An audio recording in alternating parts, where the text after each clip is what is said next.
Hello YouTube, welcome to Nightmare Frontier. Okay, so Tech Scrimshaw. We need one guy who's going to be able to run onto this. I think we can probably have this chap do it. Kind of a rough fight. It's all about combos and putting things in the right place. So like if I go like this, you'll see how it works. So it's kind of a tactical game, kind of like, you know, in the same way that like XCOM is, where you kind of move and then you attack. But then you also have bonus objectives. Like this thing here is called Tinsel, and it gives you Nightmare Essence, and Nightmare Essence is really important because you use it to upgrade your units, or upgrade your equipment more specifically. So like at the moment, my chap here has an Ethereal Rapid Fire 3 gun, and basically you can upgrade that with Ethereal Essence to get it that far. Right, and this game's all about combos, so I'm gonna bang the gun spider, and I think I'm gonna use him to take this essence. And we can still shoot again because he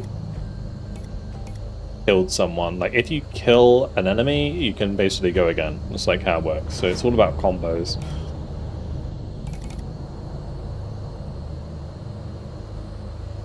I'm thinking what I'll do is maybe I can get a good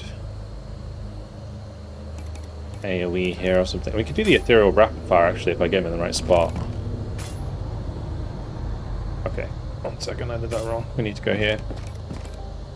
Because now I can do this. Lovely. And then... oh no, I don't want to kick him. I always do this. This is something that I do all the time by accident. It's really funny. I always kick them like this. You can kick your own people to like kick them out of the way of line of sight, or you can kick them into enemies to make them do damage to the enemies, but your person also takes damage as well. It's kind of funny. Anyway, I can shotgun this guy and it will kill him, so we're gonna do that. The only issue I have with this, I guess what I can do is I can dynamite. We can shoot this guy. Ah, no, line of sight. Huh. Well, that's awkward.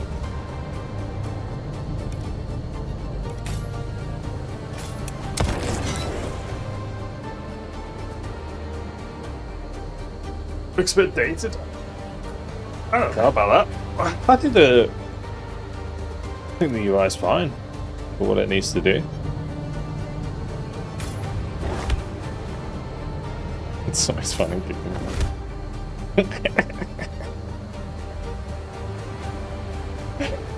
Okay, we'll push him into the... he's not attacking, he's healing, that's a bit of a pain. They've actually very kindly lined up for me there. Which allows me to just bang that guy. I probably should have healed him before we moved on. How bad. Why is it so loud today? 1 second.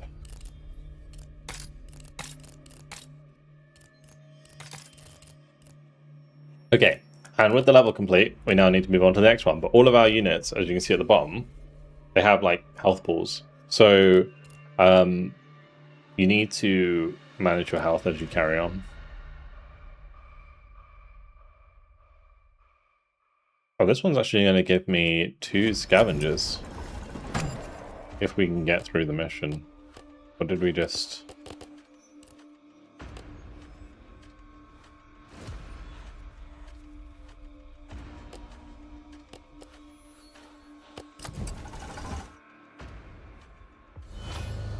I'm not sure what that's giving me.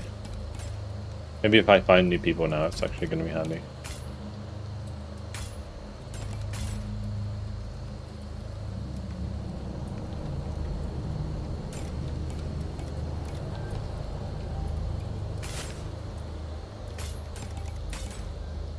Put him there. Yeah, we can deploy 5 people now. I don't know if I can add more people like on the fly. Scavenger button on top. Alright. Well, we can have a look at that.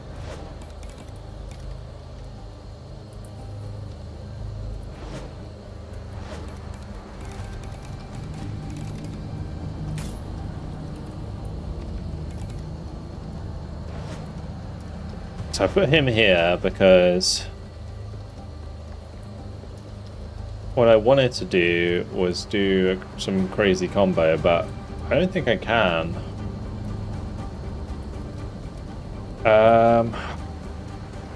Like unless I smack him in here, but he's going the wrong way, unfortunately.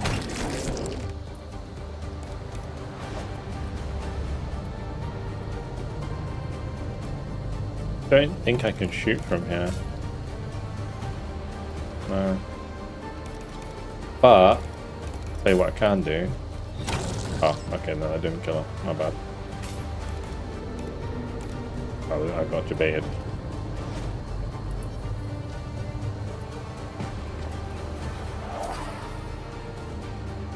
I've got to kill this guy first.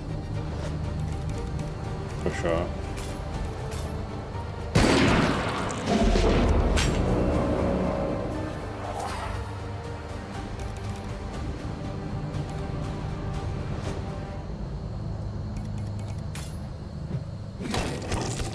But if you like punch a guy and then he hits something, you do extra damage. So you always want to like line up your attacks with terrain. And the other thing you want to do is with the shotgun, like in this case I've got the upgraded shotgun, so the shotgun also pushes back and it does like loads of extra damage if I'm pushing them into terrain as well. It's all about lining up the attacks properly.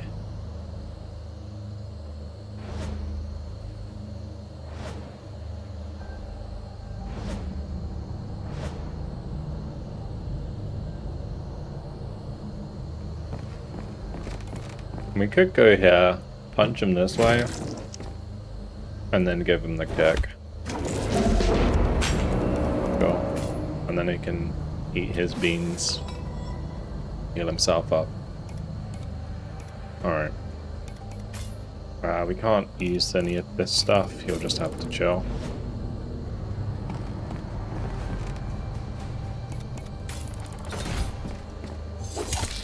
Oh, oops, my bad. Should have done that.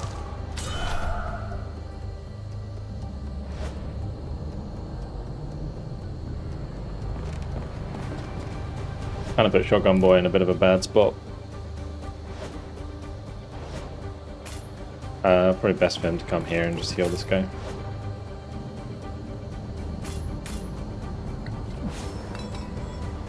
Cool. Yeah, what's up, Marcus? Anyway, I could see it. It's always good when I can time at the stream at this time and you can join the stream.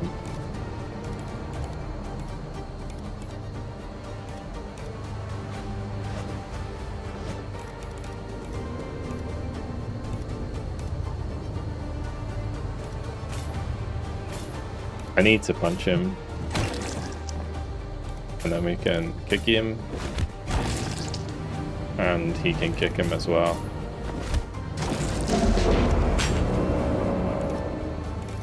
We can shoot this guy.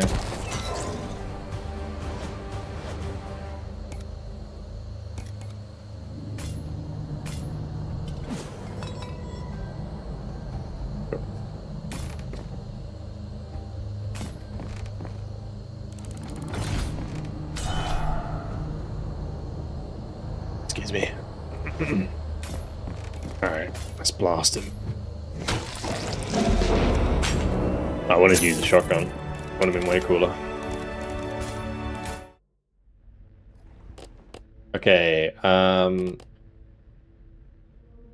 was a scavenger thing at this top. I don't think I can add... I do definitely have an extra scavenger that I'm not using. But that's just looking at my scavengers who I currently have.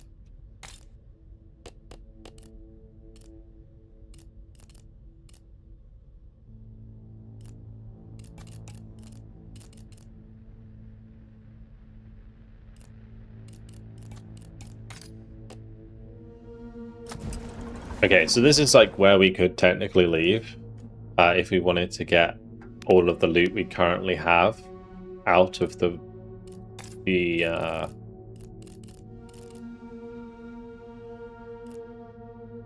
extraction so far.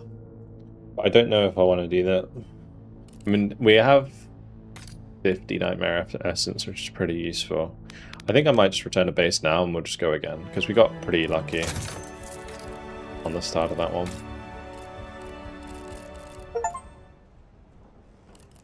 Nice, we got kill 100 enemies. Very cool. I need to upgrade this guy's boots. I don't know if he can kick though, but I guess +2. It is immune to engaged. Huh. Right, that's pretty good. Yes, we got this guy, like Charlie, where we currently have the slot locked because we probably have to unlock that in the headquarters. But in order to get the headquarters, you have to get manpower. And we get some manpower by completing quests. I think we can also sacrifice our dudes to get manpower as well. Like we can send them to work at the base, basically. Vulcan essence.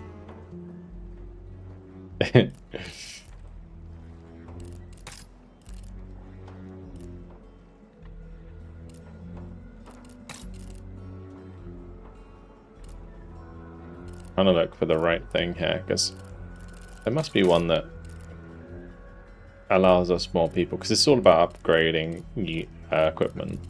This one is reducing the effects of stuff.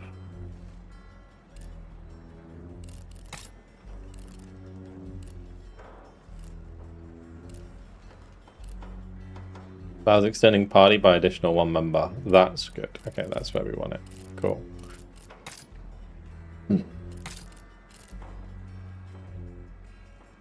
Also, the other cool thing about this game is each character has their own fear. So he's like fear of Wendigo, so we end up fighting Wendigos. This guy's got fear of puppets, so we end up fearing like attacking creepy puppets. The fear of spiders is where the gun spider comes from. And then the fear of horses attracting Unicrons, which come like later on because they're level 2. Alright, so our quest here: locate the slaughterhouse deep in the slums gut. I don't know if we're gonna get there anytime soon. We jump back in. Probably don't need another holster.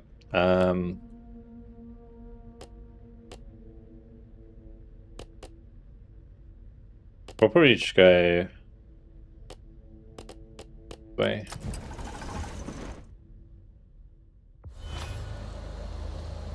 Alright.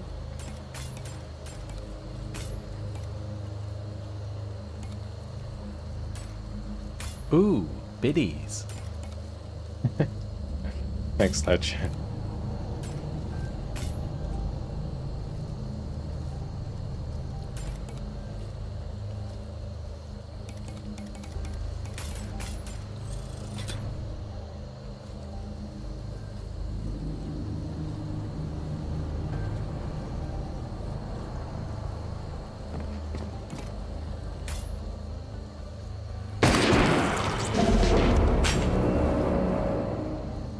Actually gonna do 3 damage. It's kind of crazy.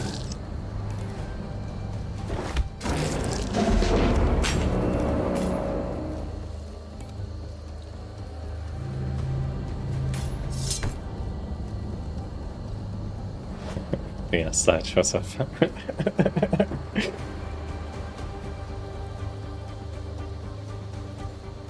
I was hoping to get... Okay, I can't get him close enough, that's good.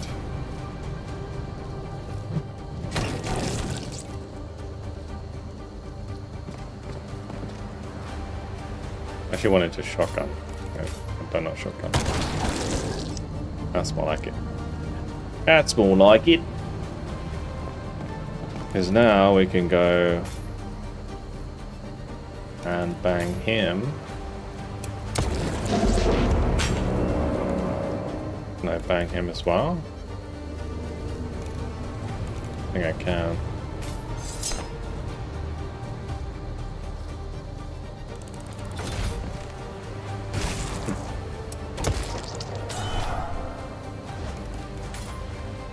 Alright, he can heal. Let's finish off this guy.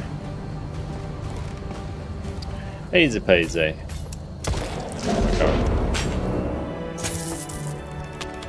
All simple stuff so far.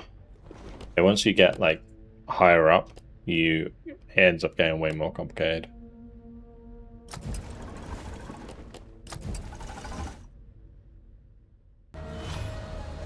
Oh, it's actually going to be an easy one. I say that.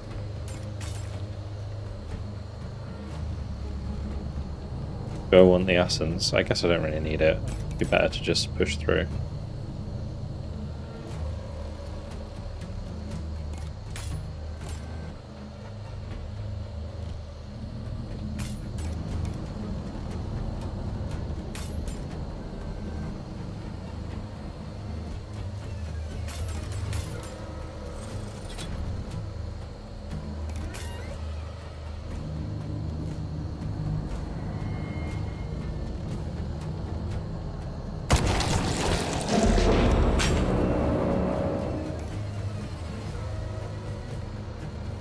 Should just be able to clear these out.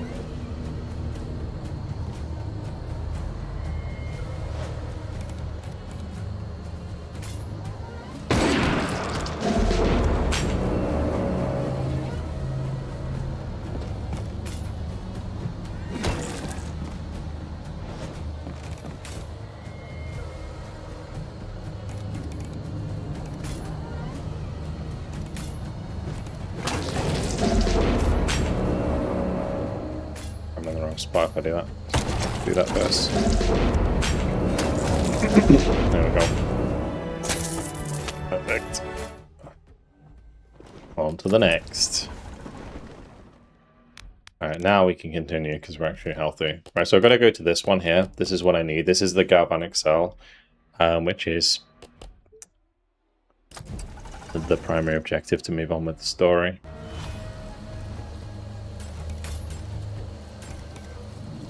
Oh, so awkward.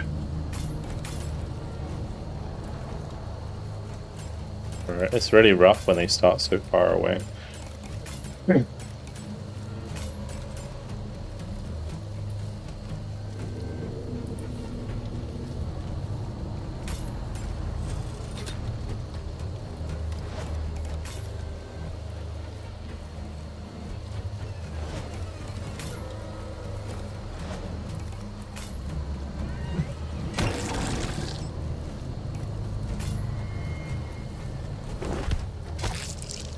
I told you, I always do it. I always do it. It's like accidentally KO my own boys.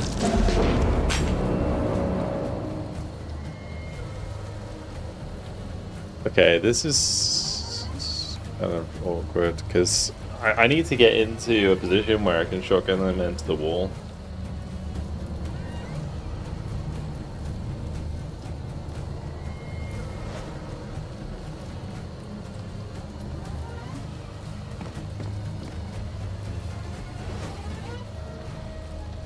I guess I'll just have to bang one of these with the rifle.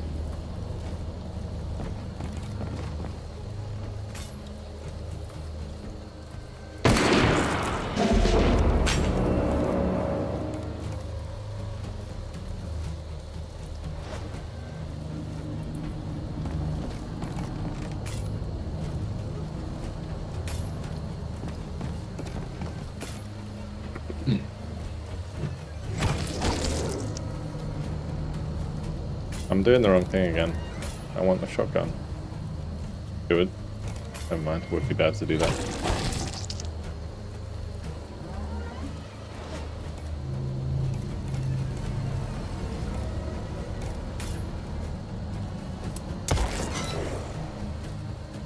Wrong one. I can only shoot him anyway. Okay, that's fine. Ideally, I want to be able to shoot the Wendigo because it does melee attack, so reducing the melee damage means we'll take less damage.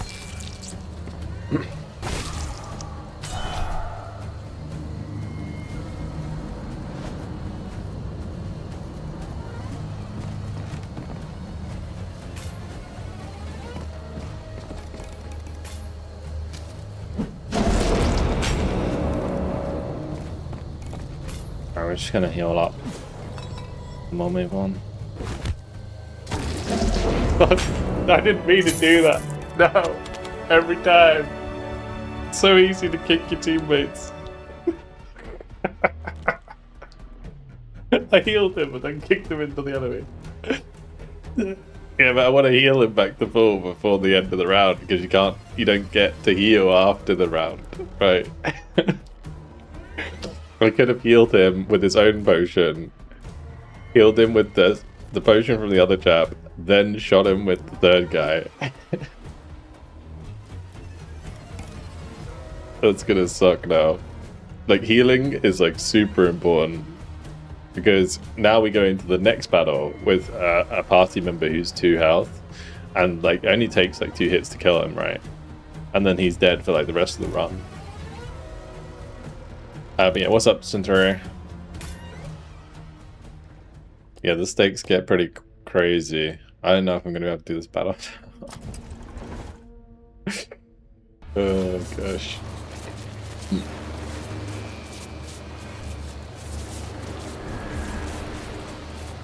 There's actually 2 tinsel at the start, it's crazy. Alright, you can start there.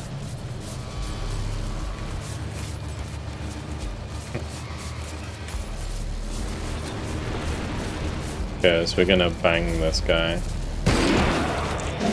The rifle's really strong, but you only get 1 shot, so there's that.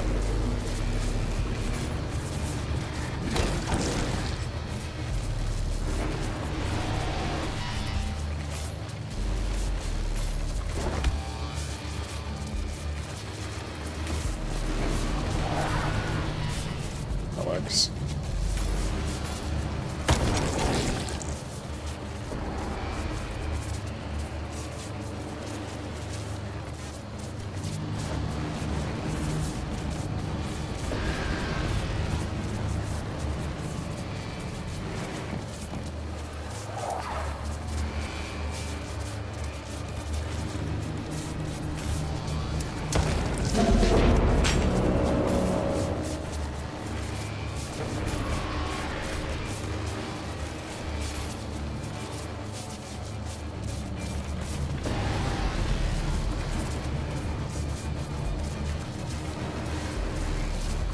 I guess what I could do in theory is like just do like the consume essence.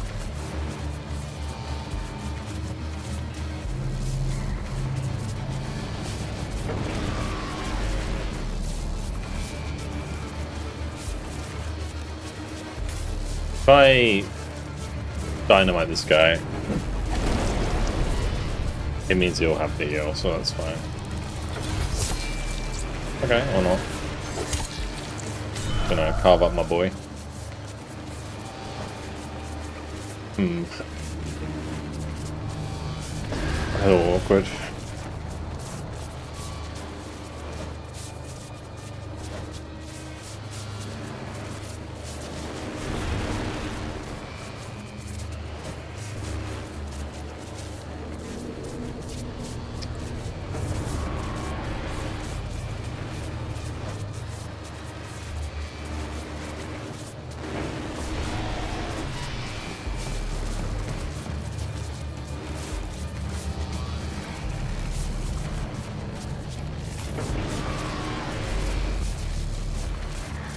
Can't shotgun blast without killing that guy.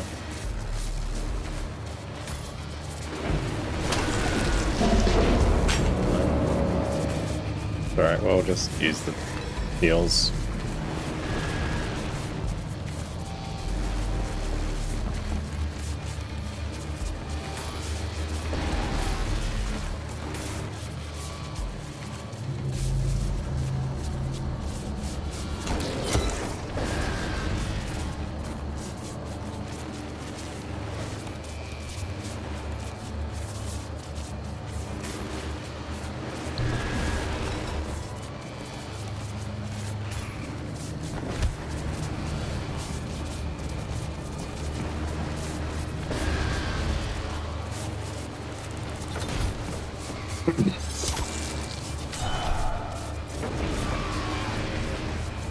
Really?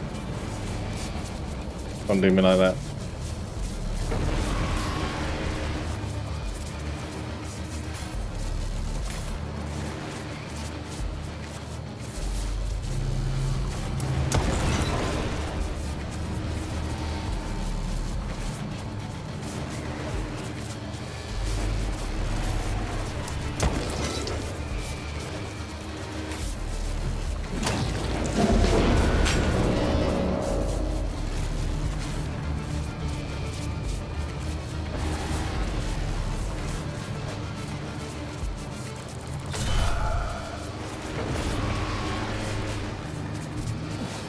Also, like every turn I'm taking is like increasing my nightmare level, so that's not ideal either.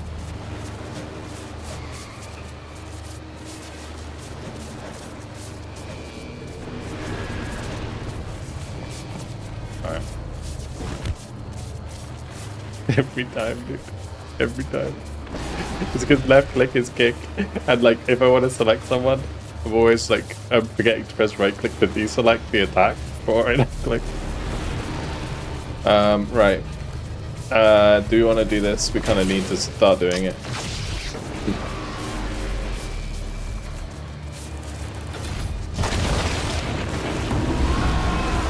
What is that? Mr. Cactus? Armed with a shotgun, soaked in whiskey, and bristling with painful personality, Mr. Cactus applies bleeding to anything foolish enough to punch his prickly-eyed. He's wild, weird, and extremely well armed. Well, that's just awkward.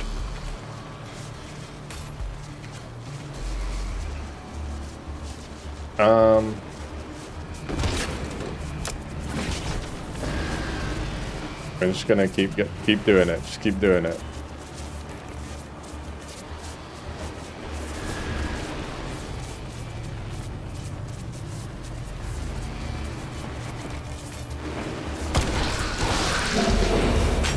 Nice.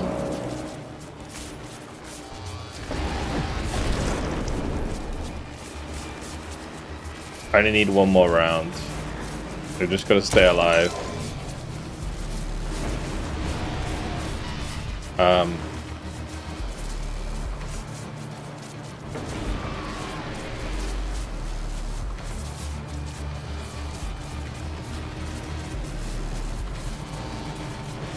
It's already gone. I think I just get distance from Mr. Spiky Boy.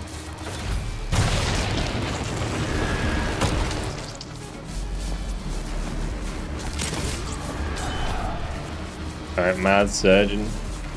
There's so many enemies, man. This Mad Surgeon, stitched from Battlefield Nightmares, swings to cause bleeding, and buffs fellow Dreamweavers, or Dreadweavers. Dreadweavers are like basically all of the enemies, with whatever foul miracle is in his syringes. What horrors lie in that clanking, leaking backpack? You don't want to know.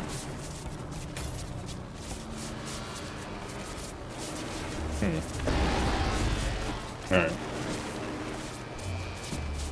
Well, let's get out of here. Done all my healing, haven't I?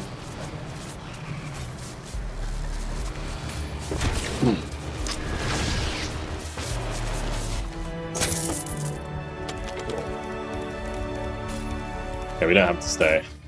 We just gotta survive. Right now, it's gonna be a little bit awkward. That's reduced. So that's -4 Nightmare, so it's basically gone down. Should stop us getting spooked. We'll go to Gorges, and then we can go to the heal and get out of here.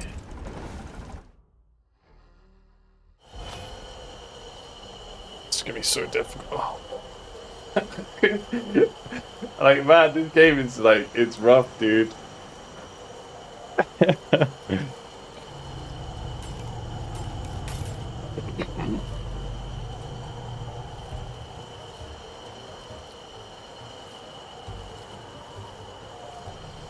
All these shooty boys can slam me from max distance. It's really bad. And I gotta get here to these rifts to basically close them. How long till the... It's not a broken arrow announcement stream, it's the Slitherine next event. Basically everything that Slitherine is releasing this year and surprise stuff all the time, and looking forward to it.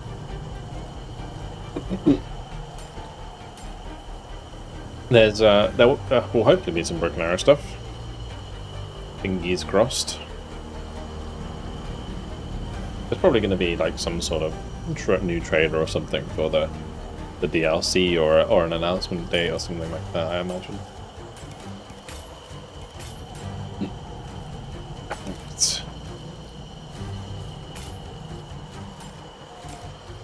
I think I just have to blast this guy and then we get him into a better position afterwards. You're gonna have to try and stay alive somehow.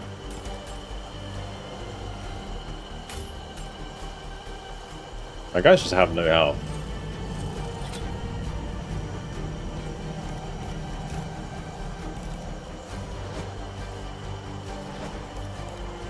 Right, so we just gotta bang him with the rifle.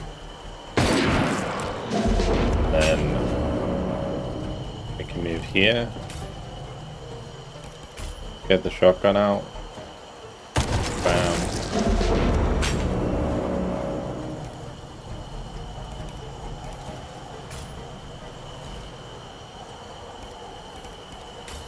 I might just...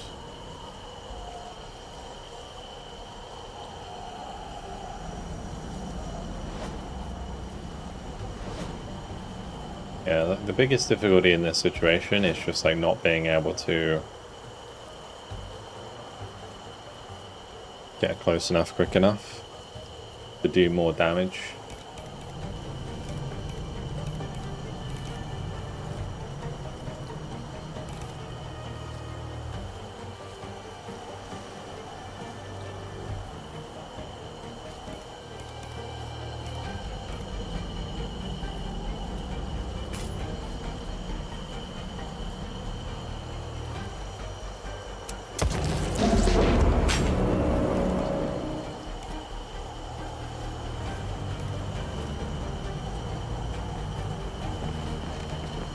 If I move here, then they have to come closer, right?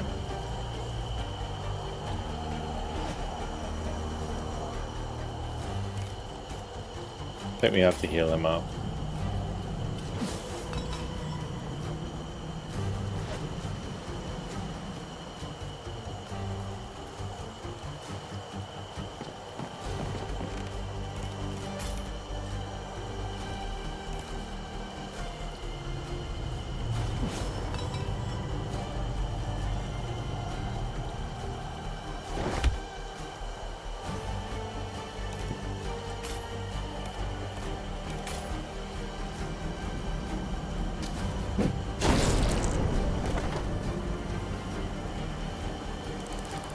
Let's hope we don't die.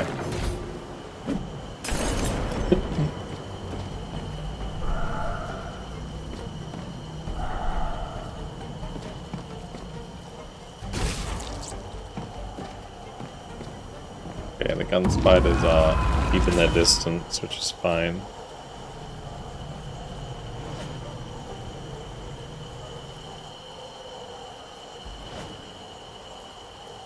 This is a problem though.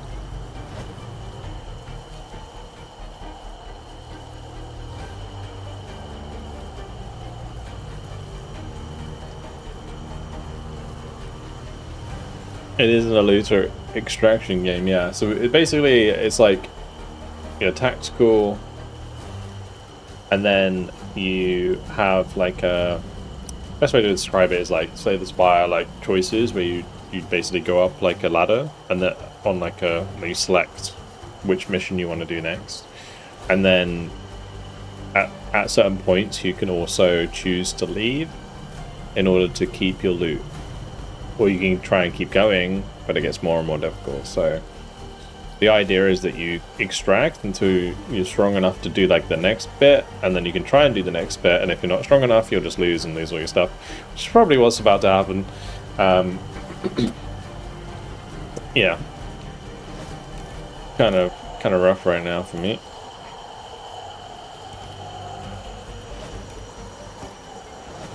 Like, I can move and kick this guy.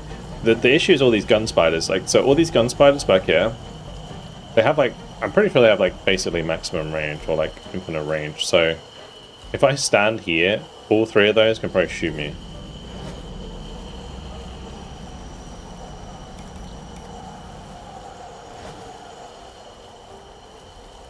But I also need to kill this guy.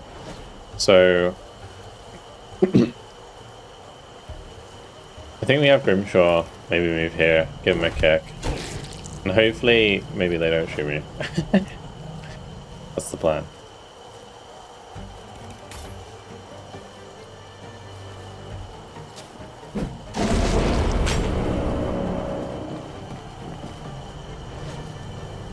I'll have to move in here, I think.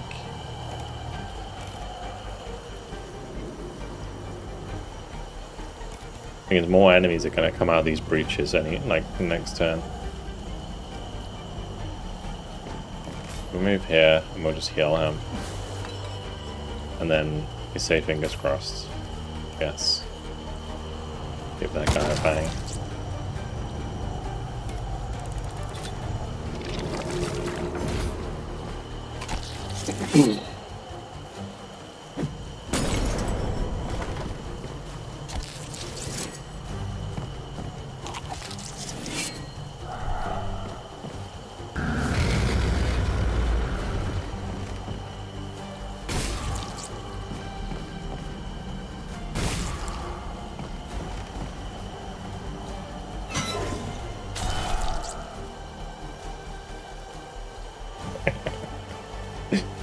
Yeah, I'm so screwed.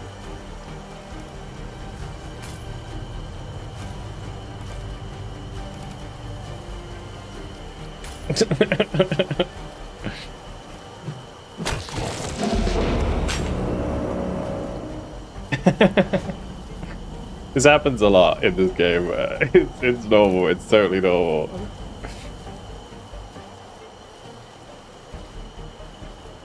I've only got to survive one more round. Maybe I can get far enough away with Pex that it doesn't matter.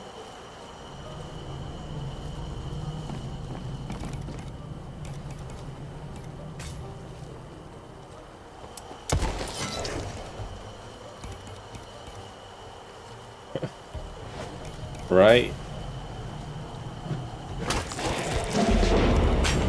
I can just schlep them. Also, your guys don't die permanently when they die, just so everyone's aware. Like, this guy on the floor, he's just chilling. He's just having a bad time. Like, once we come out of this, he won't be available in any future battles or any fights, but he doesn't die permanently if we fail the raid. So that's okay.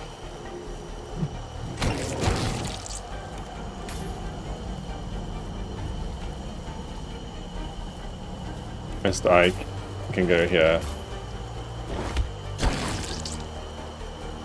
Alright. Mr. Ike is dead. Okay, we did it.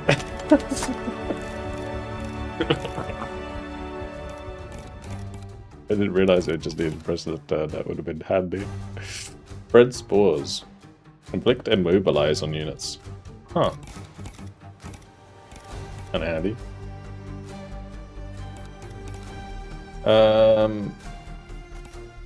don't need that. I'll take those, of course.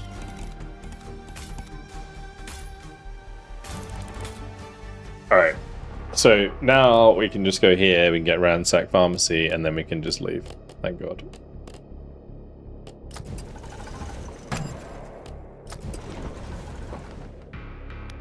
We managed to do it. Here. Return to base. And we got the galvanic cell, which is going to allow us to continue with the story. Of course, the damn broken cell wasn't good enough. That hoodoo engineer handed us a list. Parts we needed to upgrade it and twist the bloody thing into something that could suck power straight from the Nightmare. He swore up and down that once the damn battery sparked to life, he'd get us inside Chinatown, like it was some golden gate to secrets untold. So Chinatown's like the next area, but we can't go yet. Repair it. How do we repair it? Requires 5 fright straps. Where do we get fright straps from?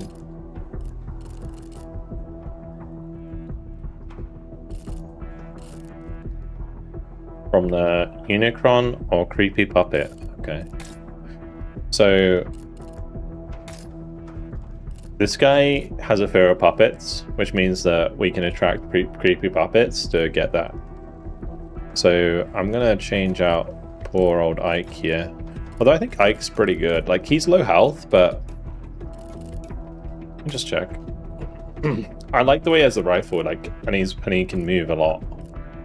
So I mean, you could see it like the last battle. Like, I wish he had more health, man.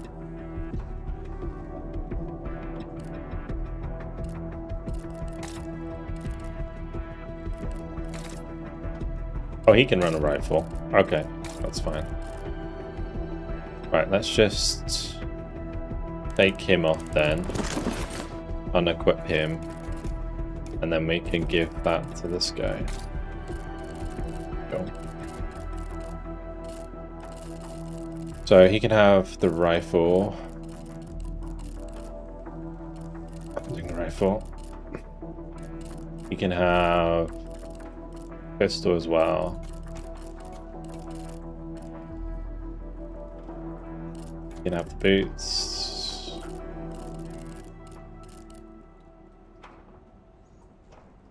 Alright, we're chilling.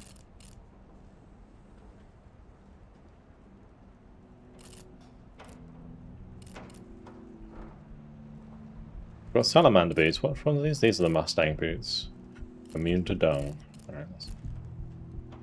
You can just salvage a lot of this stuff, to be honest. Upgrade the beans. Do yourself. That's a free action. Oh, that's nice. Okay, yeah, I should definitely do that. Upgrade those. We need more spare parts.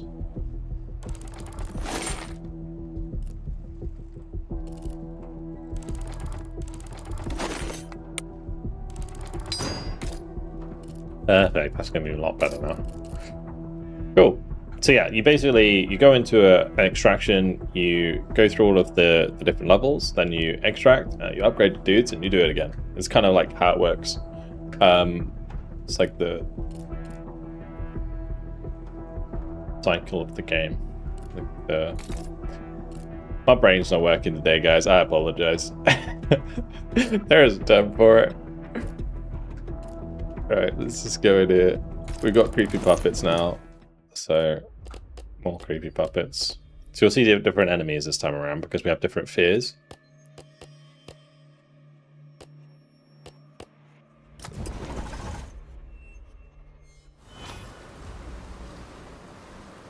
That was a wraith there as well.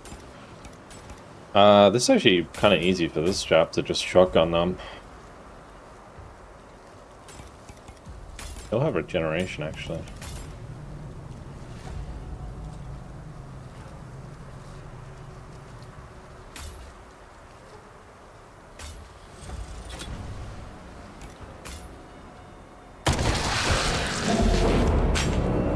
Awesome. Gonna be a pretty easy one. Because he can just bang this guy with the ball. Laser blazy. Alright, next level.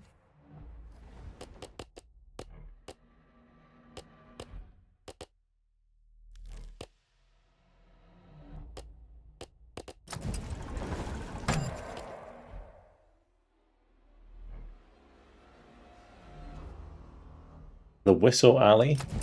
We can go have a look at this, see if it's changed. Because every time I go on this tile, it's like, it basically just says this. It says, the alley remained dark. The clerk's whistle, now faint and raspy. He watched us with a hope fiercer than shame. No words were needed. Our silence told the truth. We weren't the heroes we promised to be. So I assume, at some point, when we're more powerful, that will trigger something.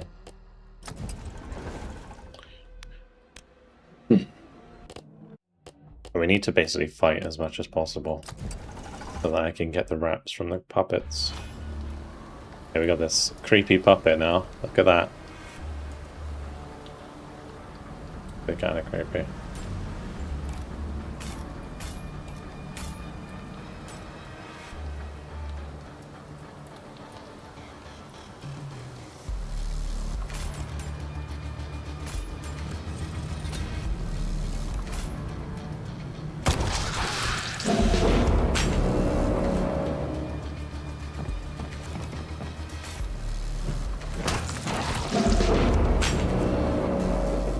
My scavenger has a grappling hook, steps onto a cell with string.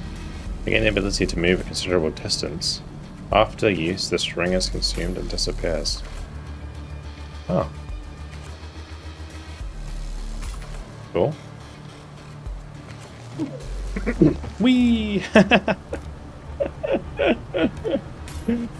That's handy.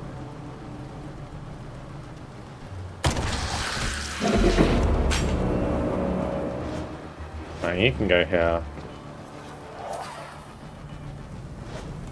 And you can bang him. Easy posy. Right, give me those fright straps.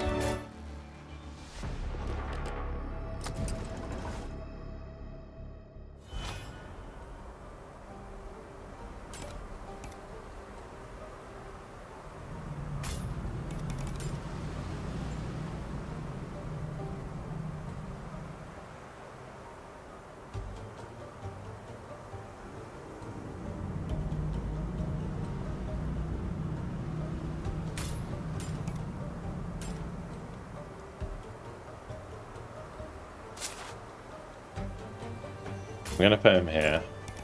We can shotgun her.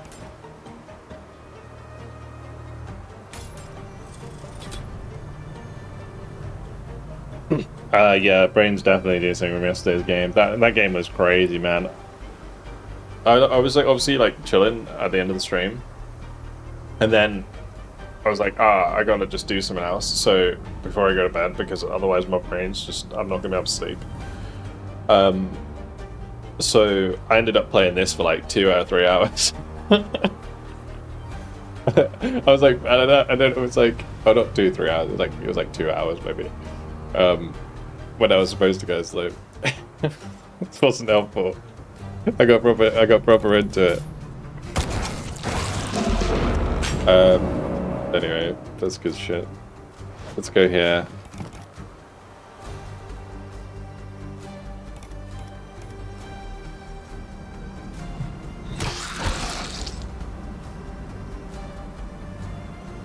Where's he gonna go?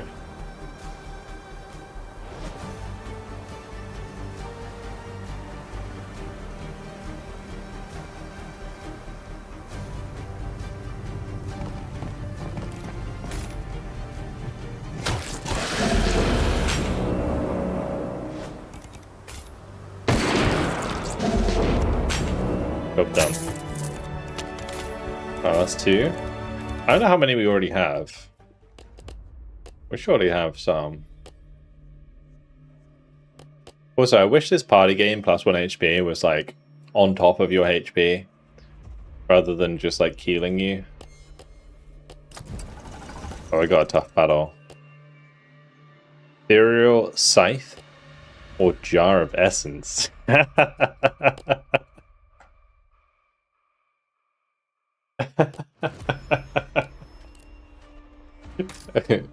He's gonna have jars of essence, man. The timing of this could not have been better, like for real. Oh gosh.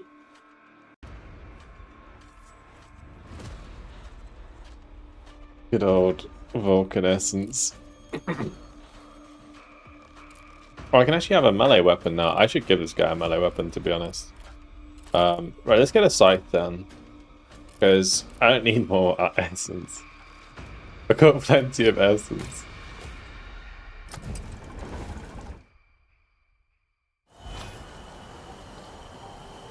I do feel like dealing with the creepy puppets is easier than dealing with the Wendigos.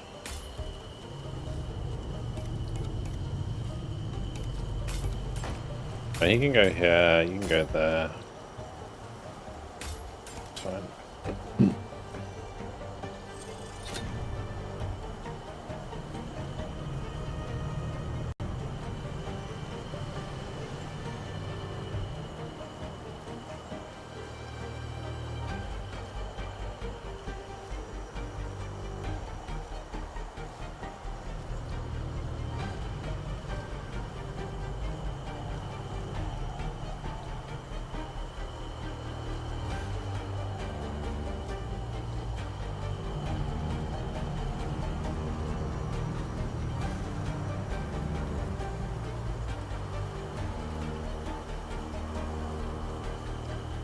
Okay, 1 second, chaps.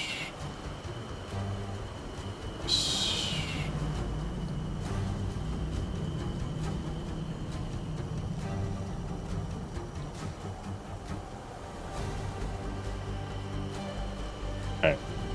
So yeah, we'll just bang this guy with the rifle. I probably need to do that first.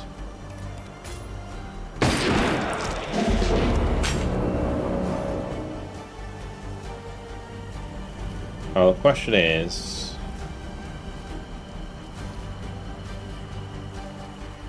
I don't know if I can go here, bang this guy, and then also bang this guy. If I can, nice.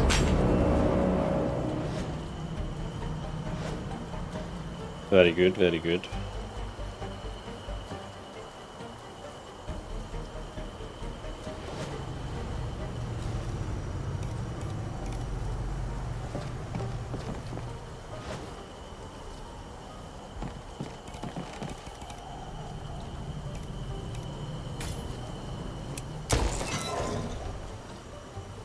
Also, are they stuck behind there? It's like a little.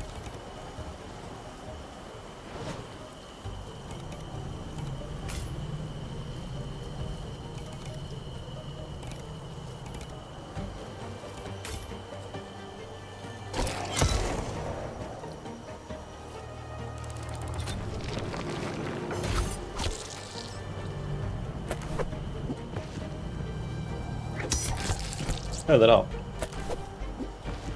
Wait, there's no way. Oh. Oh. Oh god. Oh no. Oh no. That's not good. That you go here. I don't have any shotgun left. No. Give her a smack.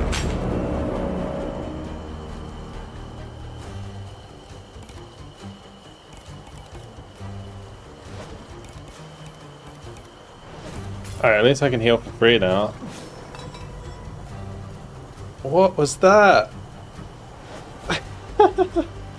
Right, we can punch you. Oh no, whoops, I did that wrong. We'll go here first. And then we go there. That'd probably seal the breach.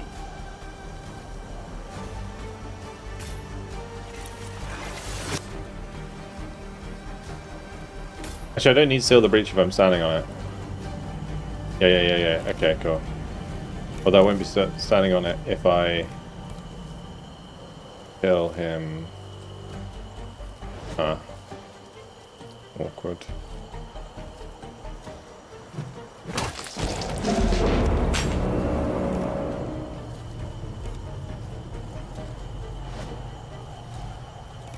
We'll just close it.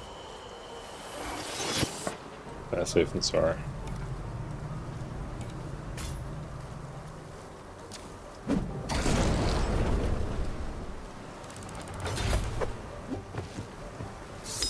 Stop doing that. Oh, she knocks back. That's why. Gotcha.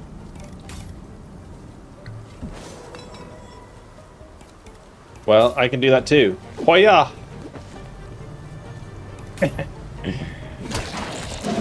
Get rigged.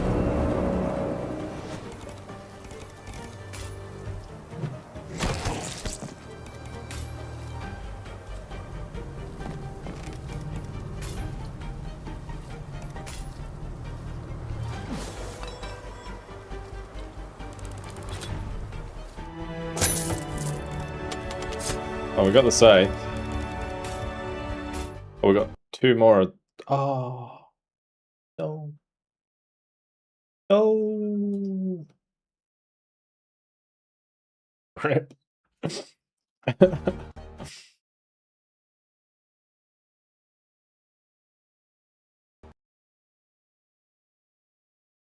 We just did it, man.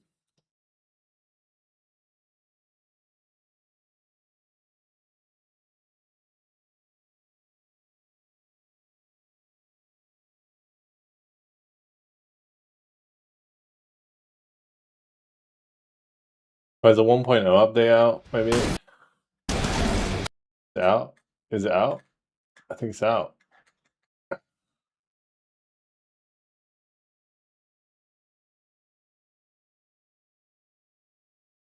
I'm downloading like a big old patch. 5 gigs. My sweet internet speed is back, so it won't be 2 seconds. Alright, 5 gigs is done. Wonderful.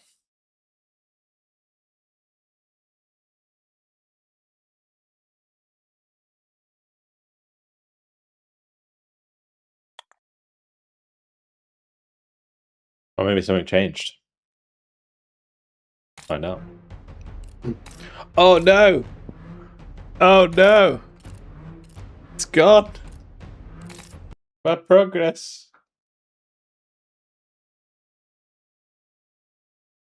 Crazy, man.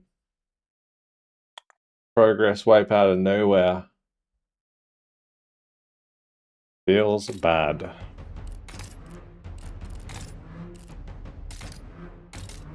Wow. Last reminder, need to make periodic saves. Oh no, auto saves, it's just because they've updated to 1.0, I assume they've reset it. Alright, back to challenging. It is challenging, it's really challenging. It literally just came out into 1.0 like a minute ago, so I think it kind of booted people out of the game and made them download the update. Yeah. Alright, let's skip the tutorial because we know what we're doing. Wait, I got... Why are my dudes so good?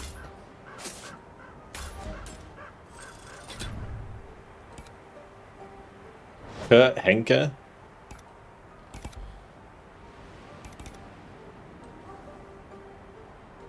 Does this,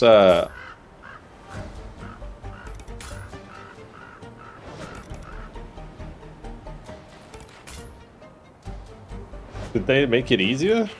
I feel like they made it easier. My boys only had like 2 or 3 health, but now they got loads.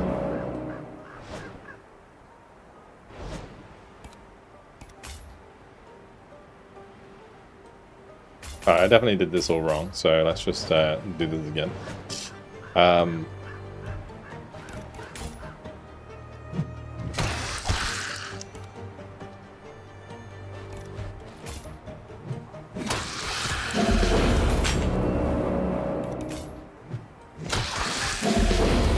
That's all I get.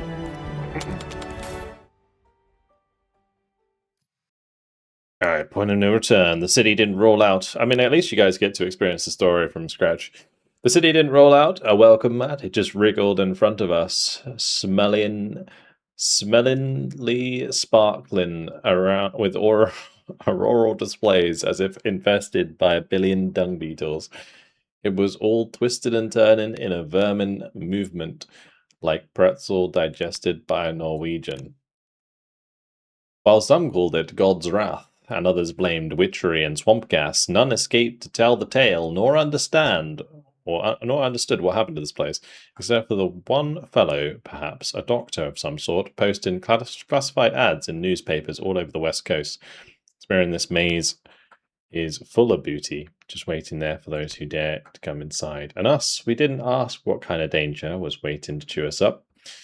We might have passed on Klondike, but we would surely not make the same mistake again. With shooters at hand and all the bullets we could carry, we were here, at the point of no return, about to meet the man from the newspapers. Right.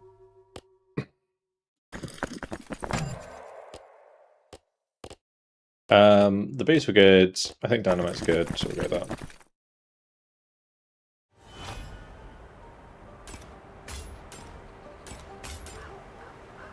Maybe it's intro, they die or something? No, I already died like multiple times in that.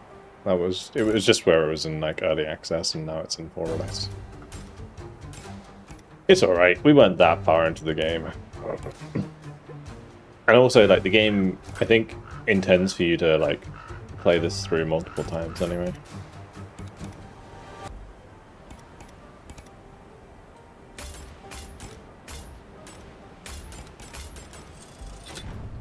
Oh yeah, I need to see if I can actually rename the boys.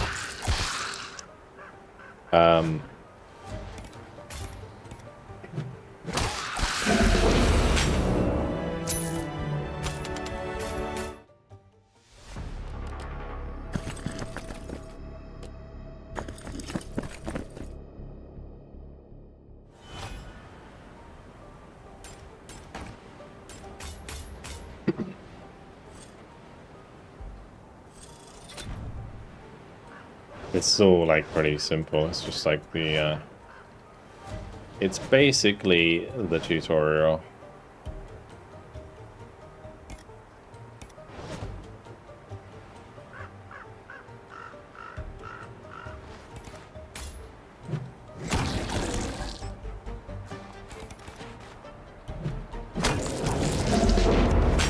Like he can just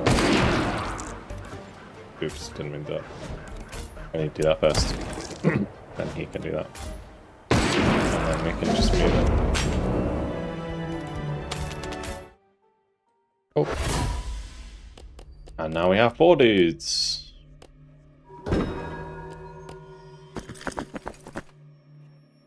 Alright, poor bastard we dragged out of that alley was not the man we were looking for. He looked like someone who bet big and lost ugly, shaking, stinking, holding on to nothing but a roll-up cigarette. We were not much better. Constant fear, overwhelming, almost tangible, thick as molasses, was clogging our brains with every step, oozing from our ears and running down our necks, choking, burdening shoulders, sending shivers down our spines. With the last of his strength, the poor bastard traced a route to a hideout on the edge of the city. He could barely make a sentence, but the Nightmare hadn't touched it, he said. Asked about the dock, just nodding and pointing at the map.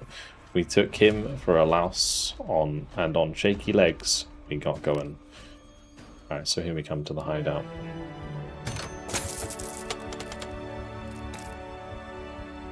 Yeah, it looks like they've kind of like maybe rebalanced the start of the game. The hideout looked like a caged behemoth, dressed as a porcupine and struck by lightning twice. What was a bank was now covered with scaffolding of metal beams and wire mesh kept together by a tangle of copper cables, all sorts of rods and whatchamacallits beaming into the night sky. The poor bastard was right. As we went into the caves, the Nightmare was gone. Our hearts stopped racing and there was no sign of monstrosities in sight. Too bad the wire mesh couldn't hold out the stench either. In the twilight of the bank, we met a ragtag bunch of survivors and pioneers like us, all pale, eyes circled, vultures more than men, hunched in corners, mumbling or napping in drunken stupor. Poor bastard led us to dock, an insolent tinkerer who talked like we owed him money. He looked like someone who would electrocute an elephant just to make a point. Didn't bother to introduce himself or explain why he sent out a lackey. Growled he will show us how to up our gear when we get the parts, and sunk into a dimly lit vault. Doc was no medicine man, and it was not the welcome we expected, but we needed more firepower for whatever was waiting outside, so we played along for now.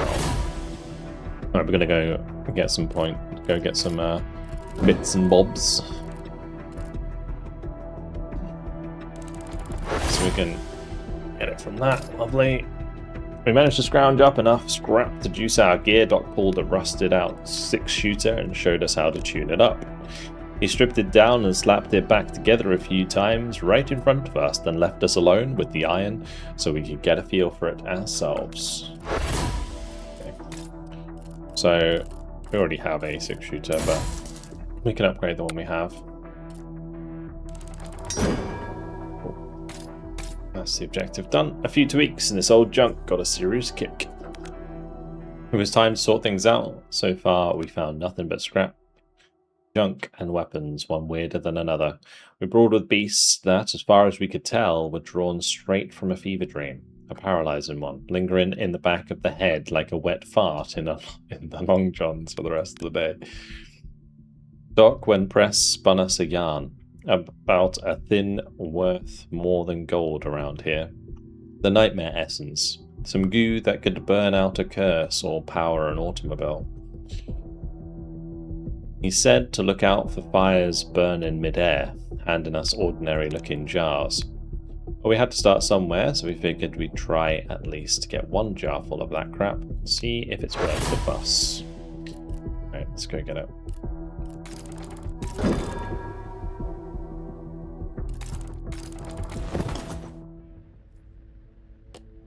So it looks like they've updated all of the stuff, which is cool. Oh, I probably should have equipped the... Not bad. The dynamite would have been handy. Grab a smoke bomb, maybe. Smoke bombs are basically like...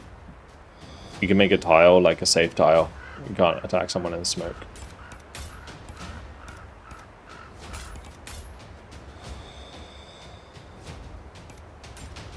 So I wonder if I can bring the other guy.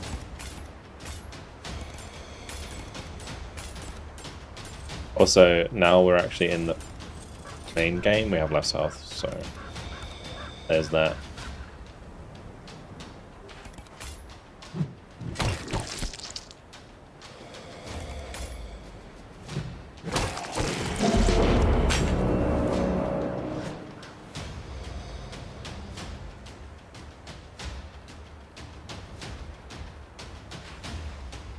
Nora's gonna be a bit annoying.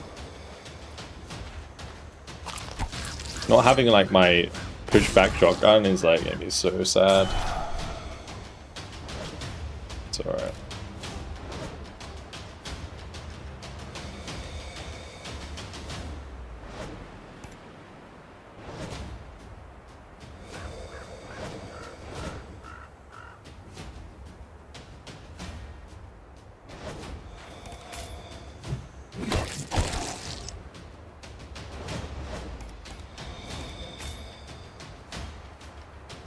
I don't think that's the right choice.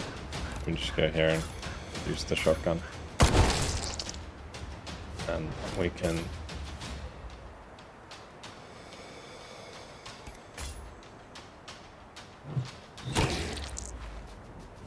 him there instead. I'm gonna hide him. Any broken arrow today, or taking a break? There'll be broken arrow from 8 PM. Oh boy. Crikey. What is that damage?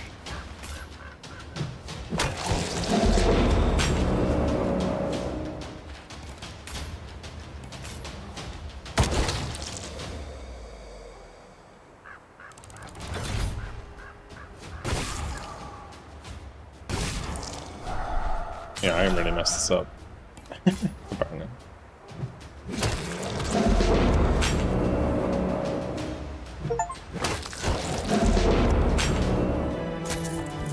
Achievement. Last man standing.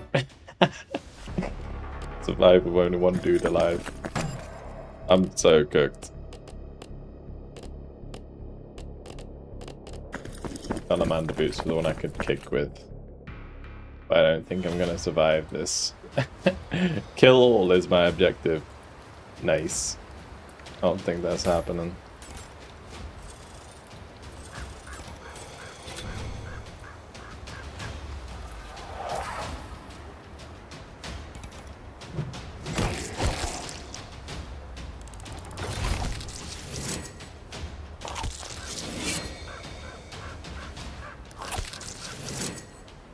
And wha-bam.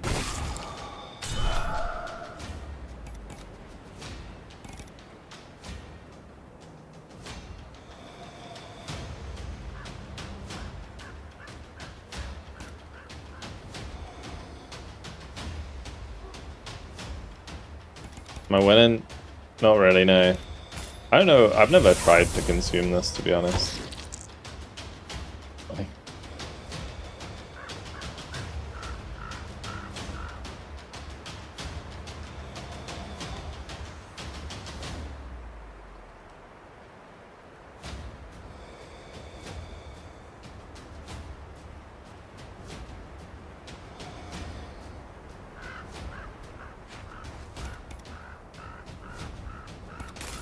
Oh, can I not? Oh, I can't do anything again. Oof. This hit bug. Just kill me already. I felt like we got really unlucky with that. Alright, anyway. We get to keep that, but... let me just see. Did I get this guy? Oh, I did get this guy. Yeah, he's definitely better.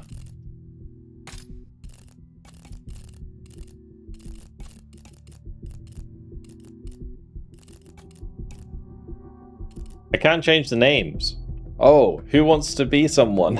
I've been meaning to do this the whole time.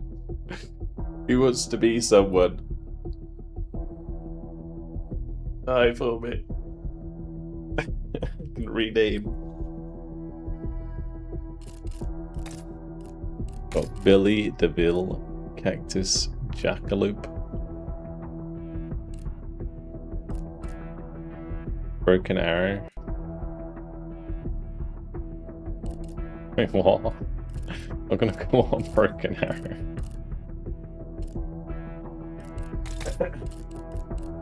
Terrible name. I should call them like Billy Big Bollocks and stuff like that.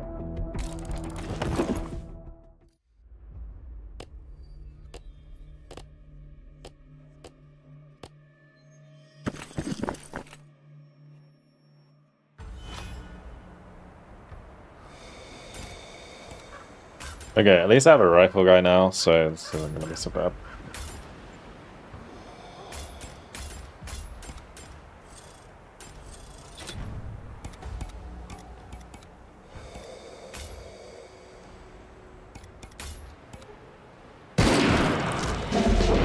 Actually, I should do that. I should do all this stuff first. That makes way more sense.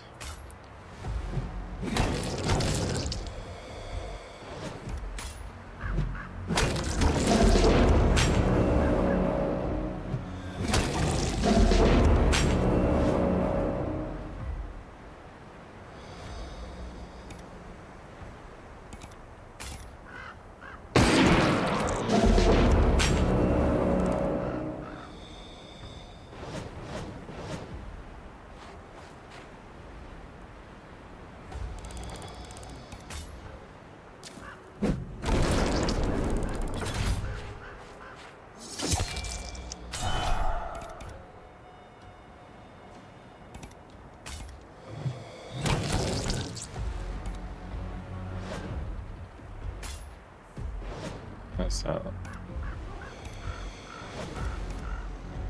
guess it's fine.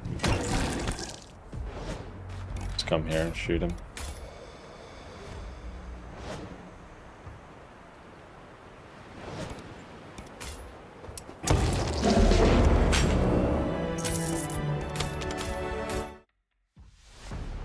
Onwards. Fighting games repost unlimited deploy area. Oh, that's pretty hard.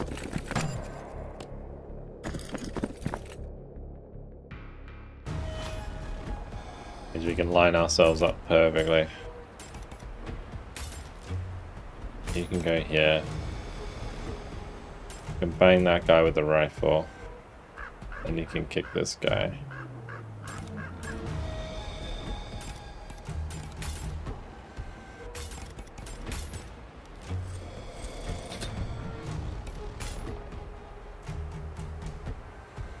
Apparently you can't do that.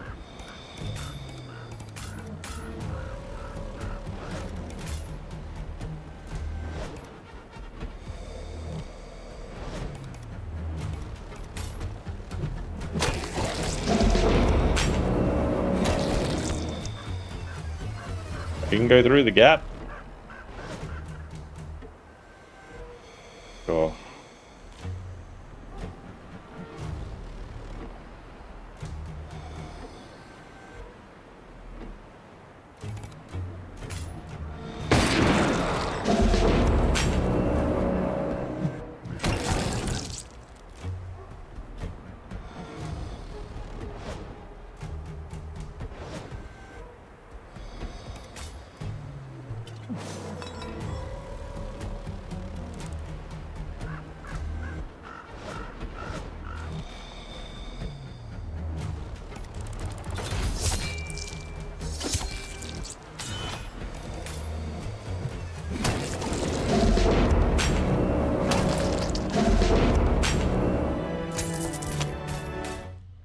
We go.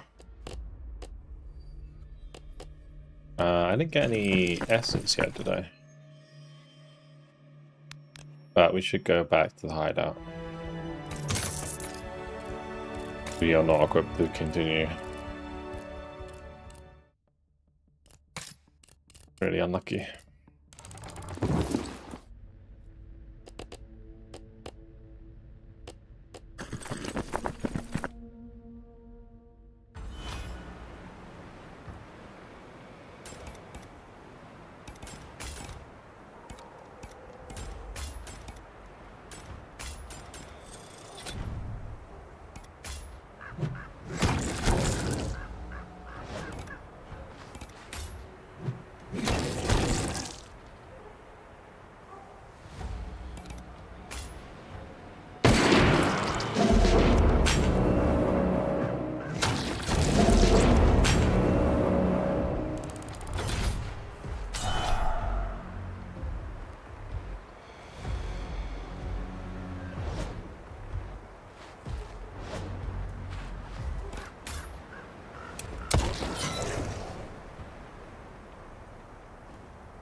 Okay.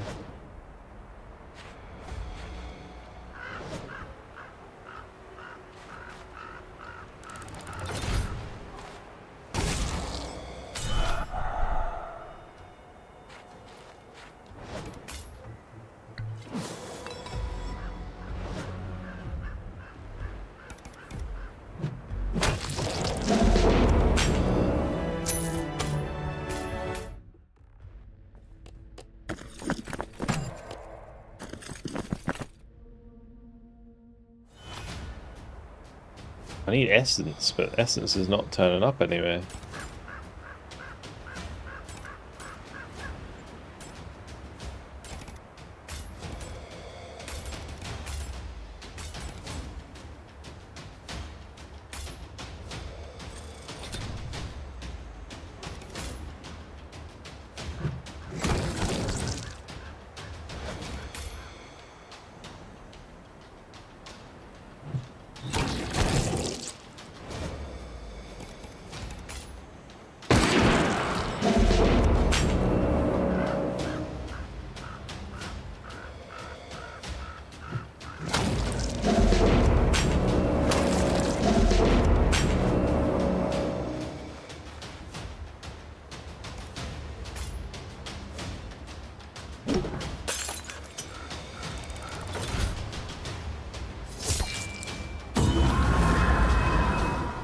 You know, none of that. Oh, there's some there.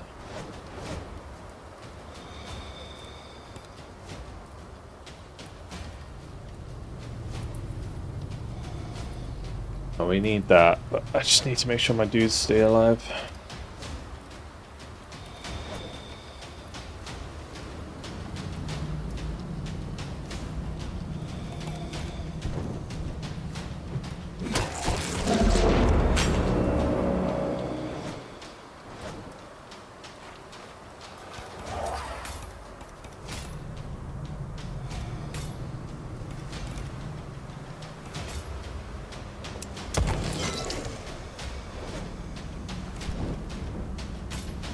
On.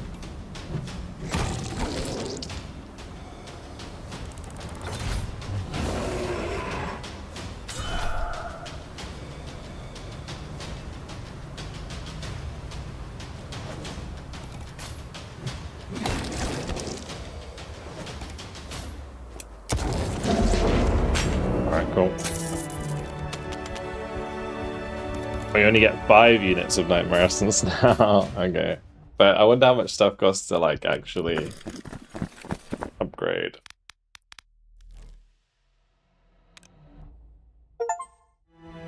Looking forward to the bow action game.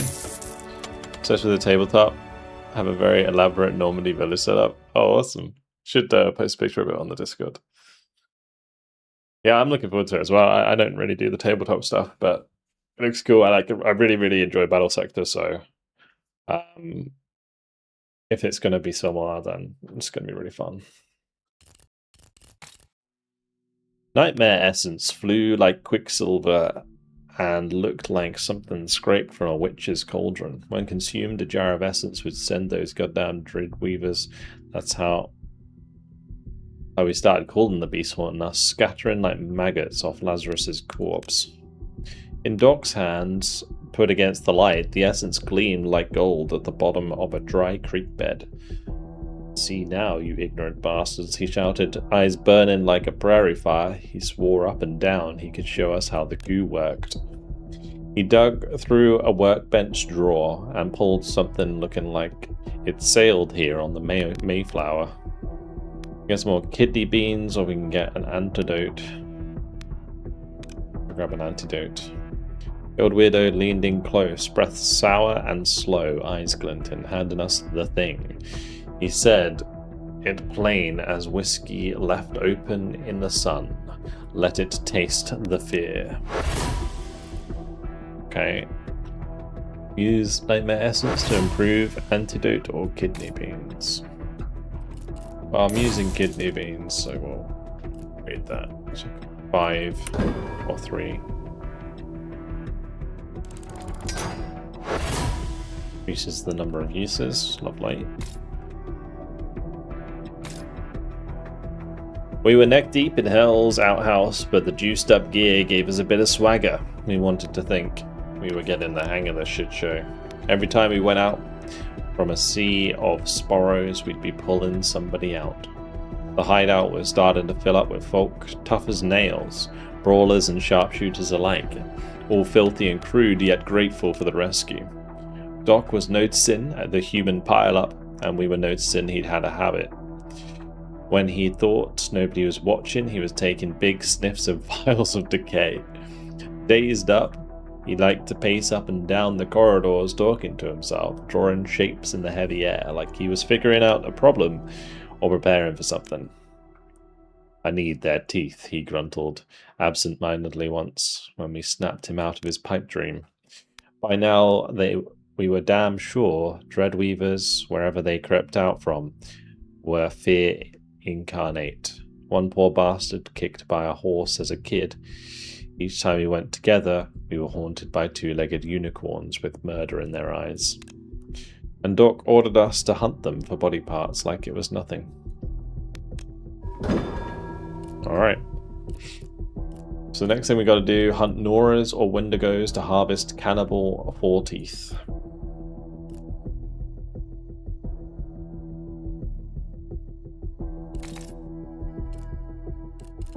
Okay.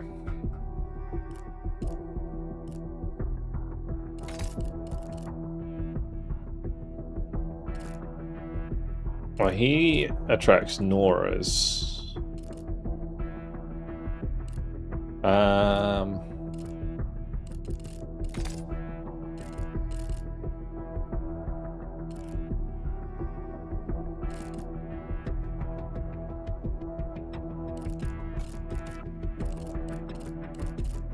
maybe we actually take him with us because that'll make life a little easier.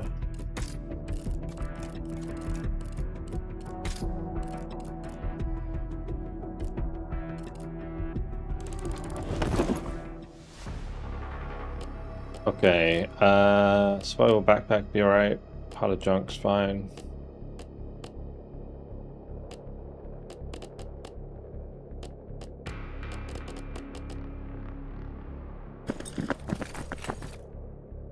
We'll get the backpack because it allows us to bring more stuff with us.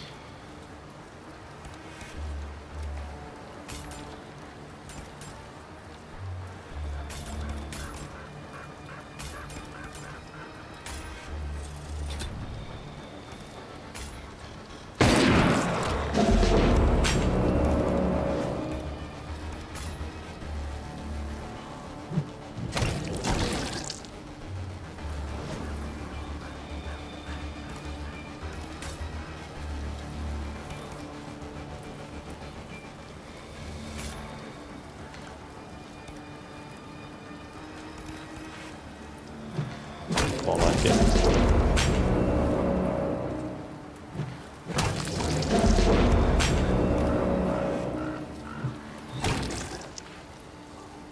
Keep smacking them.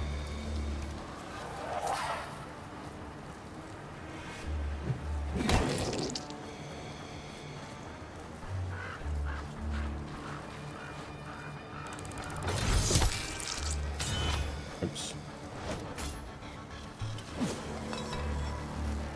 Good, and what? Not what I meant to do, but it doesn't matter.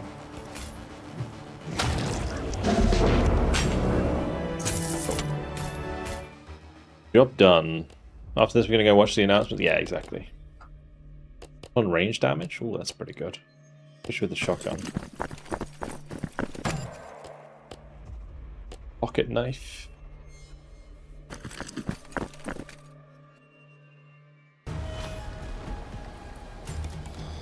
Alright.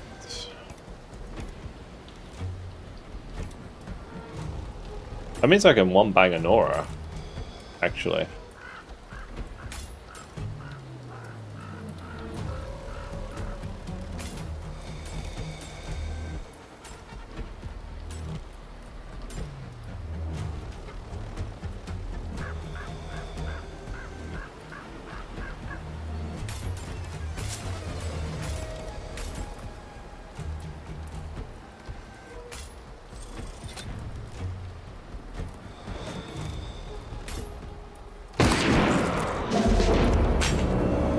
That works. Alright, and then we can do this. And it means that he can also... Ah, sugar. Well, we can just do this. And then I can do this. Actually, no, I should punch him. Yeah, that's fine.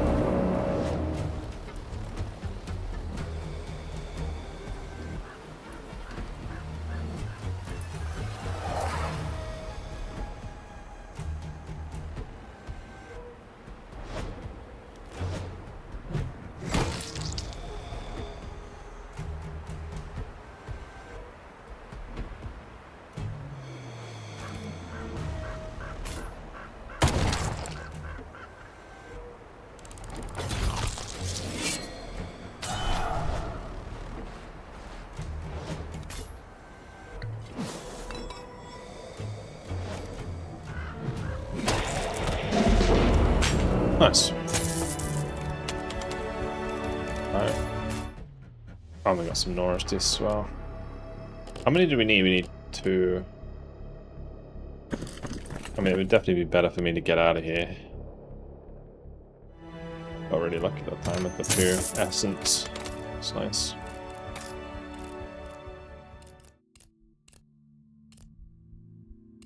It means that with the pocket knife, quickly stab an enemy. It's a free use. So let's give it to this chap.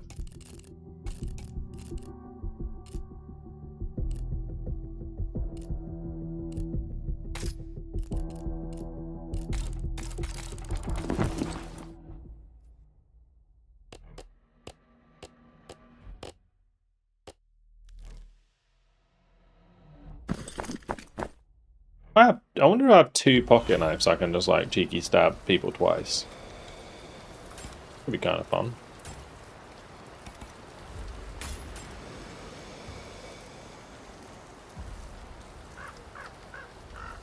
How come he's only got 4 health this time?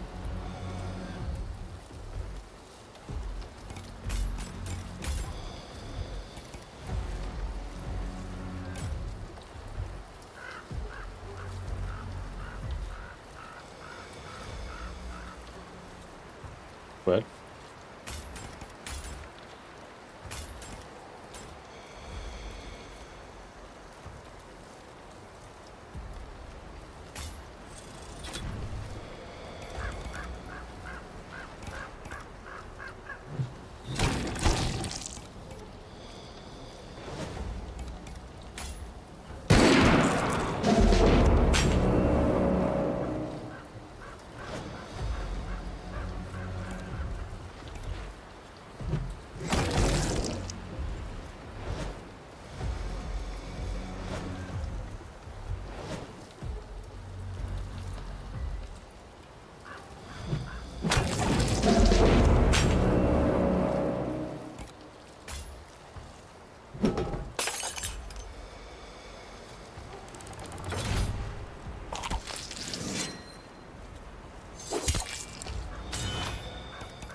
These cowboys, kind of. It's like, so when it's called, the game's called Nightmare Frontier, right? And Frontier is relating to like the American frontier, right? So it is kind of that style.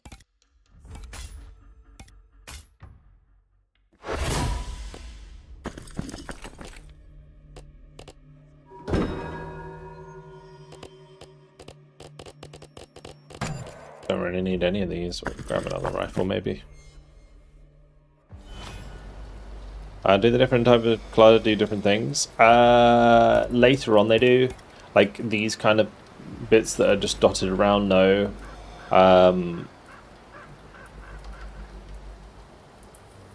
You can like shoot these. So I think if you have a ricochet, you can shoot like the spoilage and it will explode or something like that. And if you shoot the electrified machinery, it can like deflect.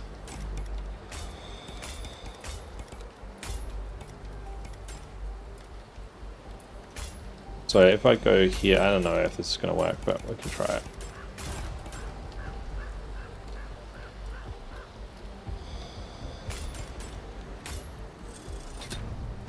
So he's got a shotgun, right? So I think I can shoot that, unfortunately.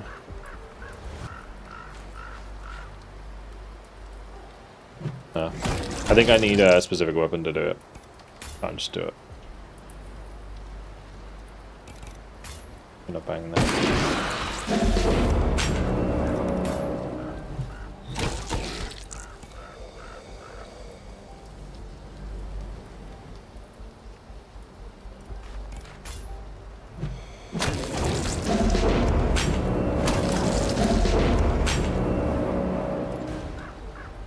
Because I had a pistol in my last playthrough that was like before the reset, that could ricochet off stuff. So I think maybe I need that to do it.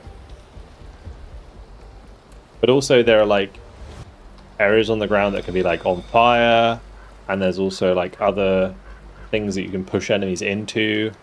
There's a lot more like, the later on you get into this game, there's a lot more like sort of complexity about how you engage things, because there's a lot more sort of interaction with the environment as well. I imagine Yag spends his day punching cryptids before sitting down to lunch. Okay.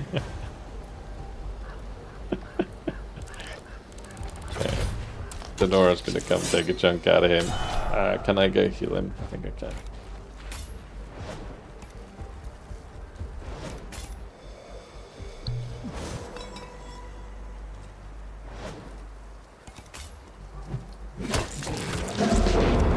And yes, punching is very effective at the start of the game. Alright, looks like we got what we needed.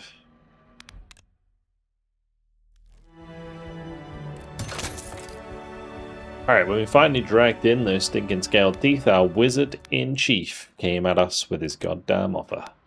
Grinning like a 2-bit card cheat, hands twitching like he took a lightning bolt straight to the spine. So we gain a jaw blade.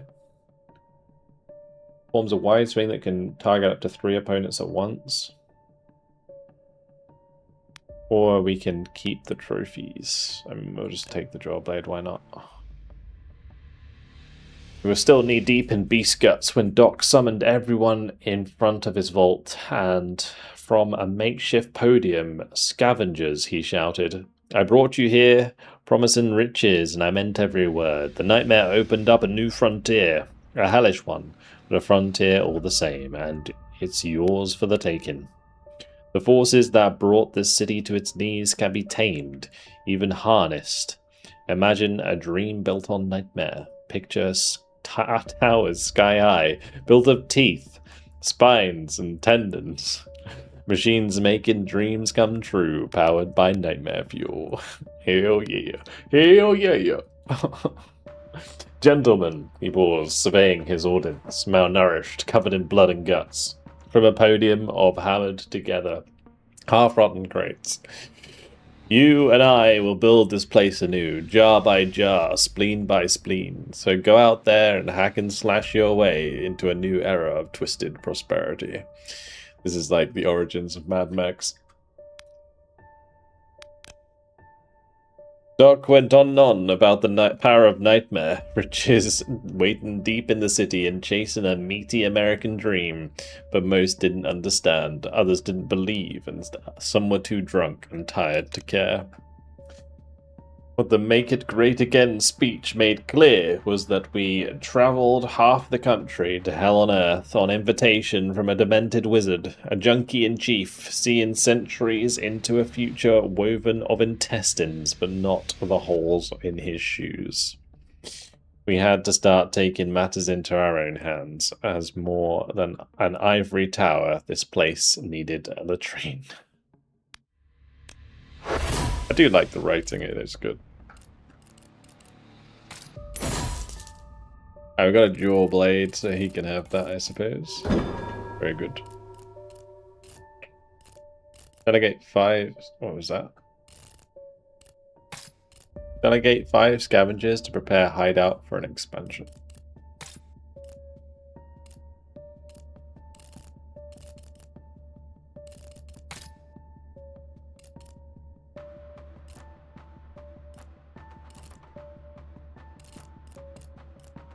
I don't think there's anything else I can give out for now.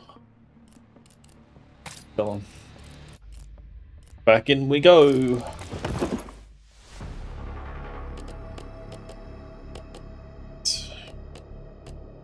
Salamander boots. I want those. I want those.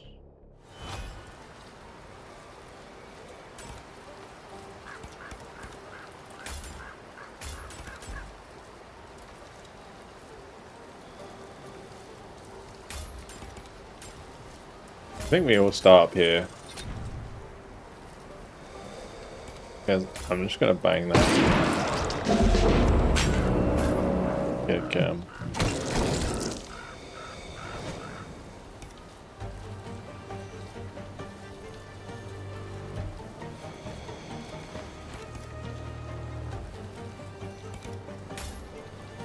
A little shift.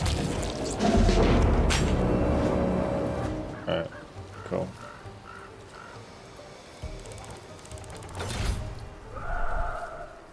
A simple video, is there? I mean, the best one you can get for free is probably DaVinci Resolve. I don't know really many others.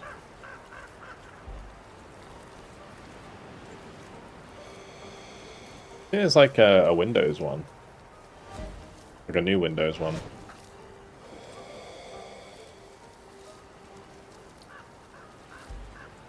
You're probably better off just Googling like best editing software for free or something like that.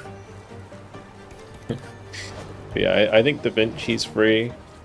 And it's very good. It's not simple, but it's very good.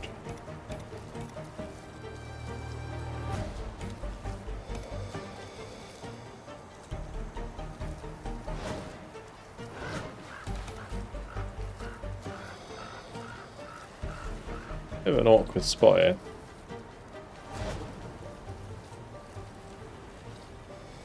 Is there a way I can... I should have saved my little stab, actually.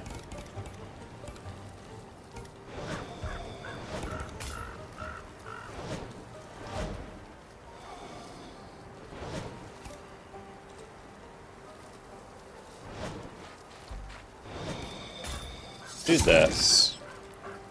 And then I can shotgun. Right. Can he then move?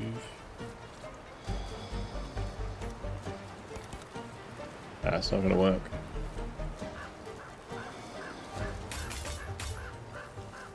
If I move him here, actually we gotta do this one first. And he can go here, swing his... No, that's not what I meant to do. This one. There you go. And then you can go here and schmeck dead. Schmeck dead!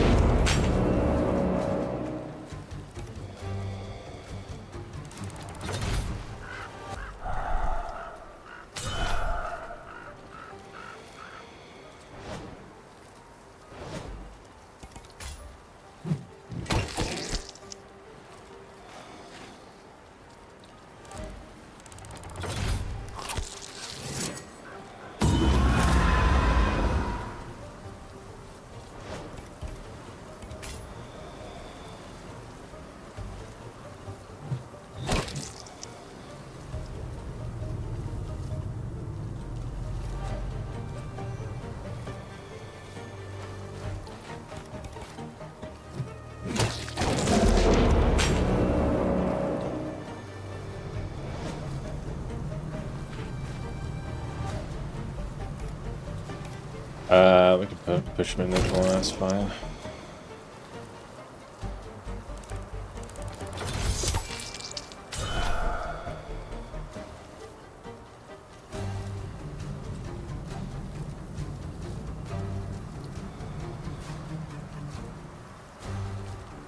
DLC page of broken arrows out.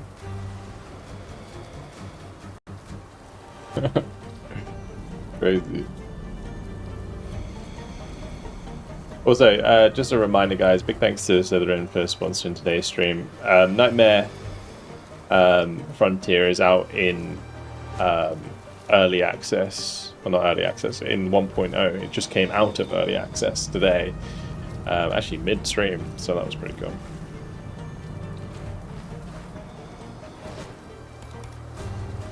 I do want to heal. He can go here and then he can heal him. You can just beat him. Yeah, maybe he could have beaten him and he could have healed himself. Alrighty. +1 range damage again is really good.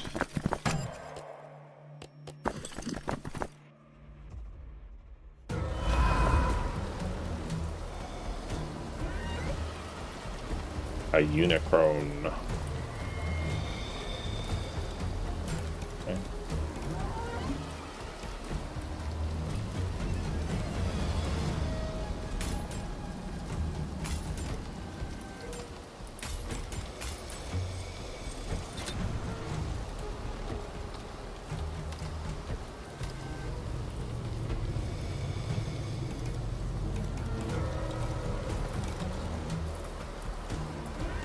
Alright, we're gonna give him a little shield.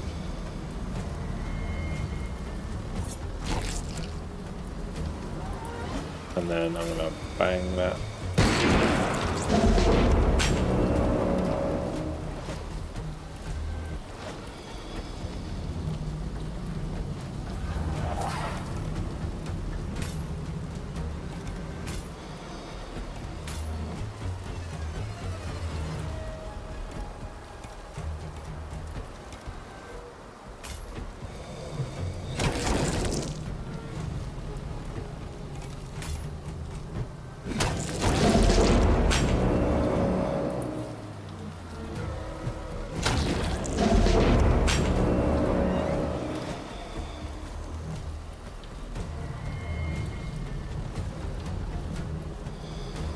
Am I greeting for this double essence?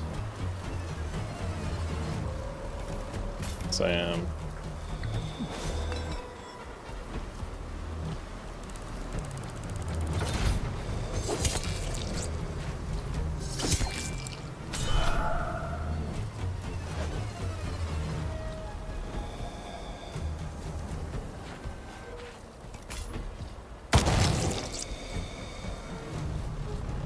Oh, actually. Do this first.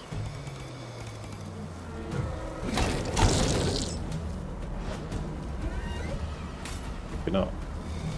Got it.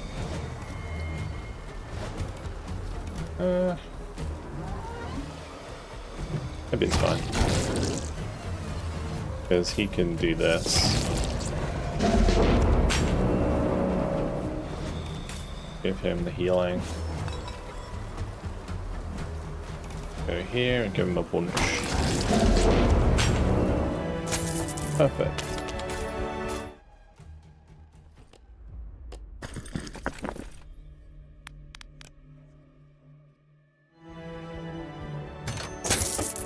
So we're gonna go through this a little bit so I have enough to like upgrade my equipment. Salamander boots are really useful. I'm gonna give them, upgrade them.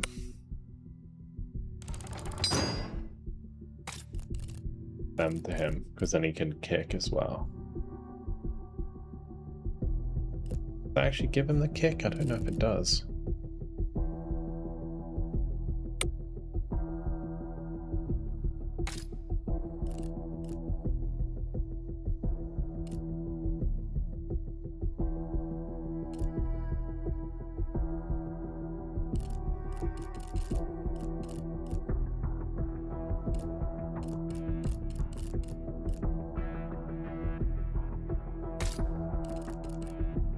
Alright, let's do one more.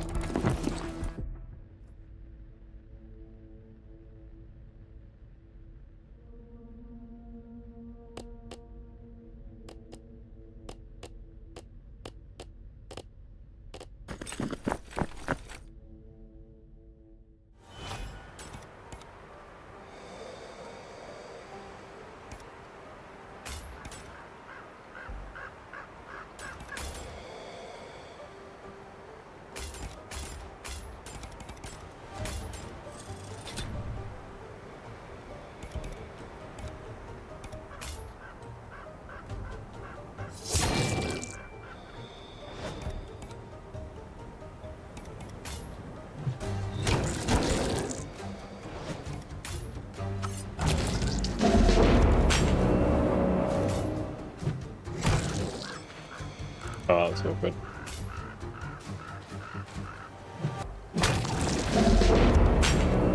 I always forget that units can move diagonally.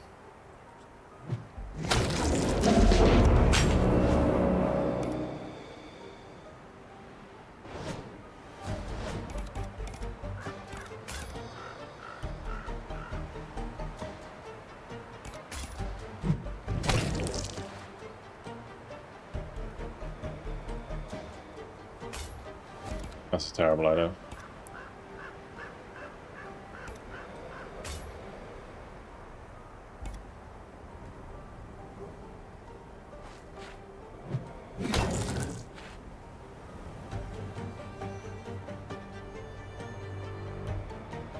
No matter which way I do this, it's gonna like AoE attack me.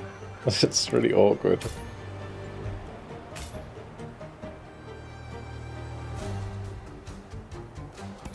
Okay, I guess this is my bad. We'll just skip the rear. Hello. I still have my rifle shot. So in theory, I could just punch him and then rifle.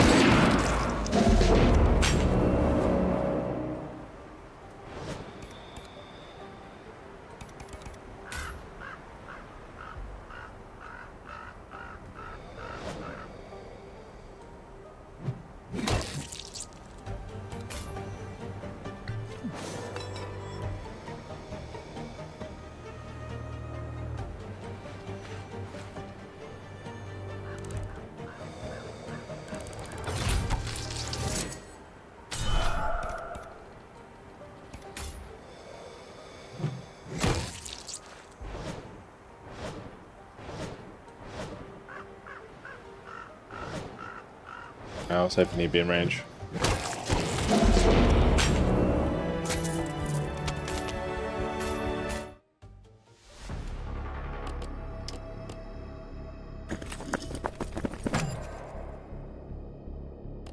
Backstab ability.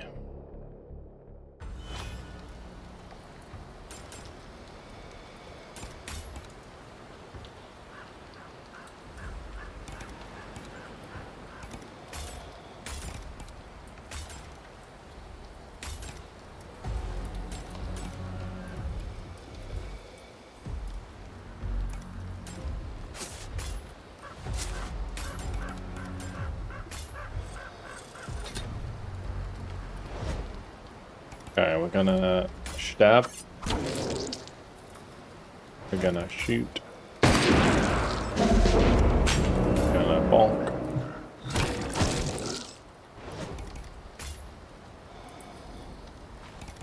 Gonna bonk.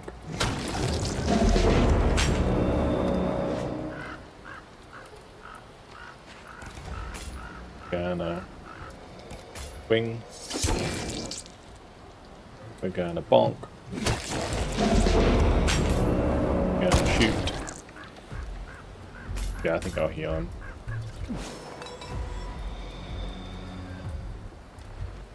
Essence. Just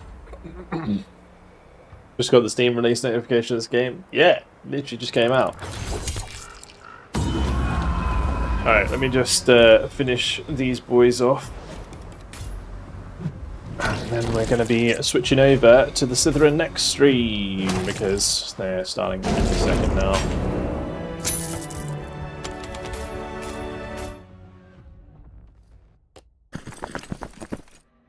God. Okay, we just got to like keep doing that basically until we get everyone equipped, and then we can try and push a little bit further. And then we can find more scavengers which we can then give to the hideout. Alrighty, let's watch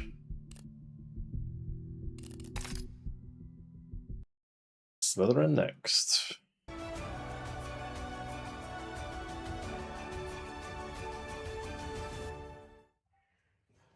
Hello and welcome everyone to Slitherine Next. I'm Kiri, I'll be your host today, and we've got a show packed with releases, with news, announcements, fresh gameplay, and I hope you're all excited for this. I'm not doing this alone. I have, as a first guest, I have Marco Milano here, Slitherine's Director of Publishing, and he's gonna start talking about where the company is headed. Welcome everyone. I guess I'm looking there. Yeah, I guess so. You know, this is going to be an interesting show. Thank you for being our host, Kiri. Thank you for having me. It's great that we are able to sort of step into a different world. I really like the setup, and we have a lot of things to announce. So where the company is heading is an interesting question. This is the first time we have to select very carefully what we announce and discuss in our Slitherine next event. Usually we try to cover a bit of everything we have. And this time we had to select, otherwise we would have gone for like 3 or 4 hours. You're just doing too much. Yeah, there's a lot happening, that's for sure. So we have announcements, and we really want to focus on the meaningful stuff. So we don't really want to sort of announce things that are like unsure or don't have a release date or stuff. We really want to focus on the real announcements. And, God, the Broken Arrow people are already here. Because it means that we have a lot to say. Absolutely. On the other hand, you know, as a company, we are really trying to balance between games that we develop internally. We have quite a few, and then also games that we publish from third party IPs, external IPs, and owned IPs. It's really an interesting time in the market, as you know. It's a tough time for the industry, and we are really having to sort of balance between what is for us it's a juggling exercise, so we are really trying hard to sort of strike the balance of new games, existing games with DLCs, new content, making live ops games like a Broken Arrow, for Also, instance. if you did want to check games out that have a long Nightmare Frontier that we were just playing, there's a bit of everything. There's the link. I'll just pin it while we're Awesome. Can we see something new? Yeah, of course. I mean, yeah, it's interesting. I mean, the first thing I'd like to start from is a new signing, a game that already has a product page out, but we're announcing the collaboration with this developer. I'm very excited about it. Yeah. You want to go for it? Yeah, that's what we hear, right? It's going to be the Veil of Ashes. Do you want to announce the name or is it Blood Bowl? Yeah, I mean, the two. game is called Veil of Ashes. Yeah, it's Veil of Ashes. We have a trailer for it. Yeah. I posted this on the Discord yesterday because they saw it come out. But it's not out yet, but Slitherine's going to be publishing it.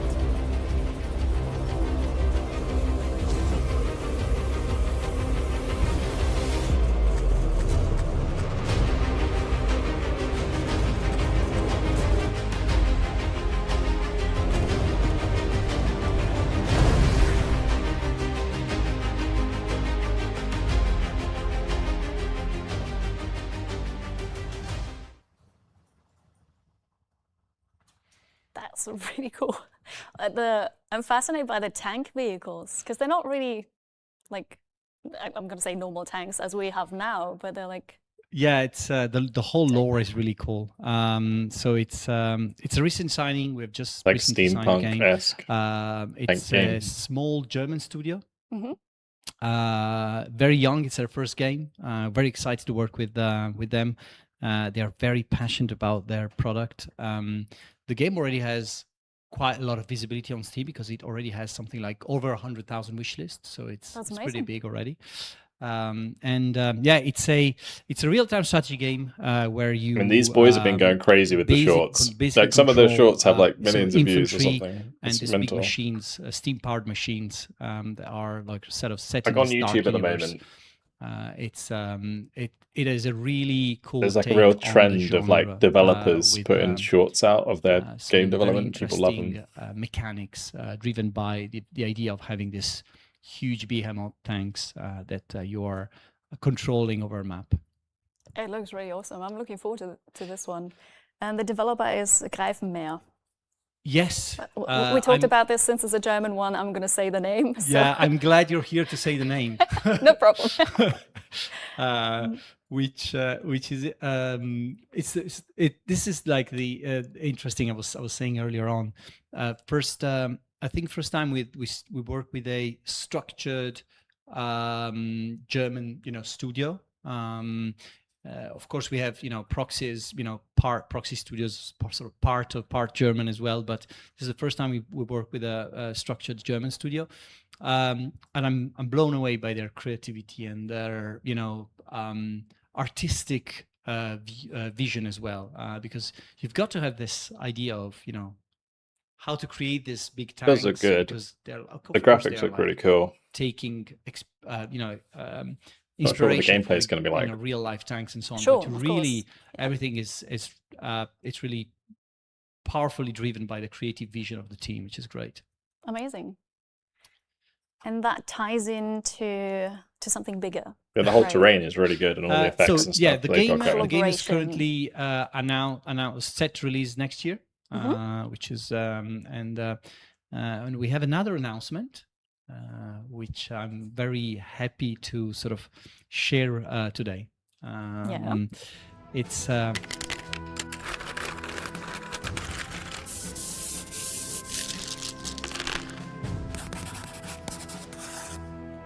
memoir. Big,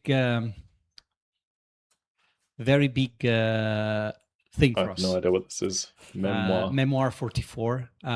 We are super excited about signing the IP. Today we're announcing that we are making a game about Memoir. We don't show Memoir as because we are early in development or so. So they're doing another one. They got Bolt Action and now they're doing Memoir as well. We are working with an Italian studio called Vulcanite Games. The guys are behind some of the best-selling Panzer Corps DLCs. So they know their World War II.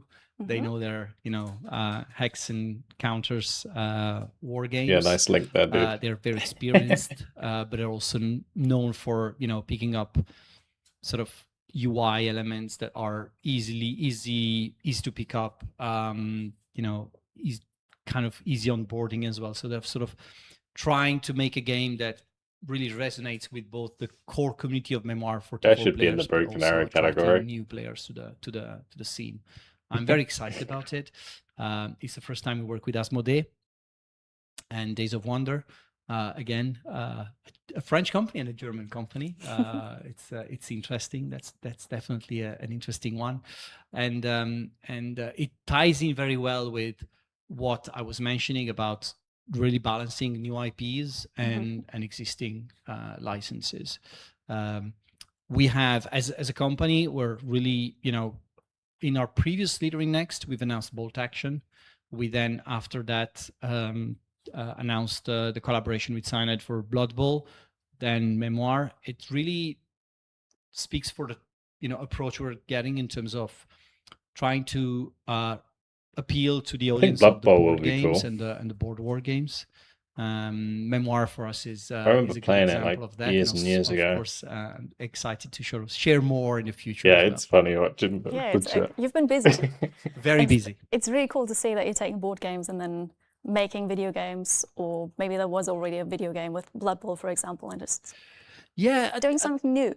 I think it's interesting because in the market we're always trying to find audiences for games. So we have an idea for a game and then we try and sort of fit an audience within that game.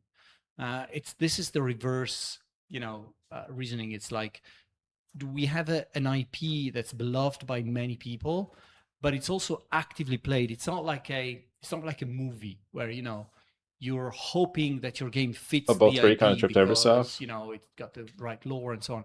This is actually I think I played like the original Blood Bowl with existing gameplay features, with systems and so on. So you're really trying to attract a type of player who already knows what to expect, and we're now trying to almost like please them and make something for them. Yeah. Which is an interesting and scary exercise as well. I bet. But does that make it easier when you're in?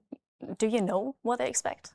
Well, I think I played the original. I think for Bolt Action is a good example. When we announced Bolt Action, we were inundated by feedback from existing Bolt Action players saying, "I want this, I want this, I want this," and ultimately we had to sort of almost go back to the design documents and say, right, how does that feedback fit in with what we're doing? And we changed a lot of things. So we know what they expect, but we also want to make sure that they feel the same excitement when they play the board game and when they play the digital version. Of course. Which is not really, you cannot achieve that by recreating the experience one-on-one. You have to create the feeling, which is not about just the gameplay. That's an interesting point, yeah. So it's going to be interesting. Memoir is interesting because there's a gameplay that's mixed between dice and cards, and so that there will be this element of how do we give that impression of you're holding up cards and you're moving things around. It's like very physical game. That's something that we're working on right now. Yeah, that is really cool. I've not played the game, so like for me this is very interesting then, because I would just be part of this starting with a video game. Yeah. And I guess that's also then a different audience. Like people who are new to the whole thing, they don't know anything about it. And yeah. I think that first thing you need to convince the existing players, because if you have them on board, then everything is easier after that.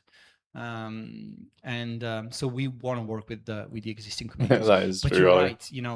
Many people come to these games from the digital version. Maybe then they buy the board game. Possibly. So it's definitely an area where we want to work with Days of Wonder and Asmodee to sort of build that 2D carry around the digital version, so that there's a lot of cross pollination. Been working a lot with Slitherine lately.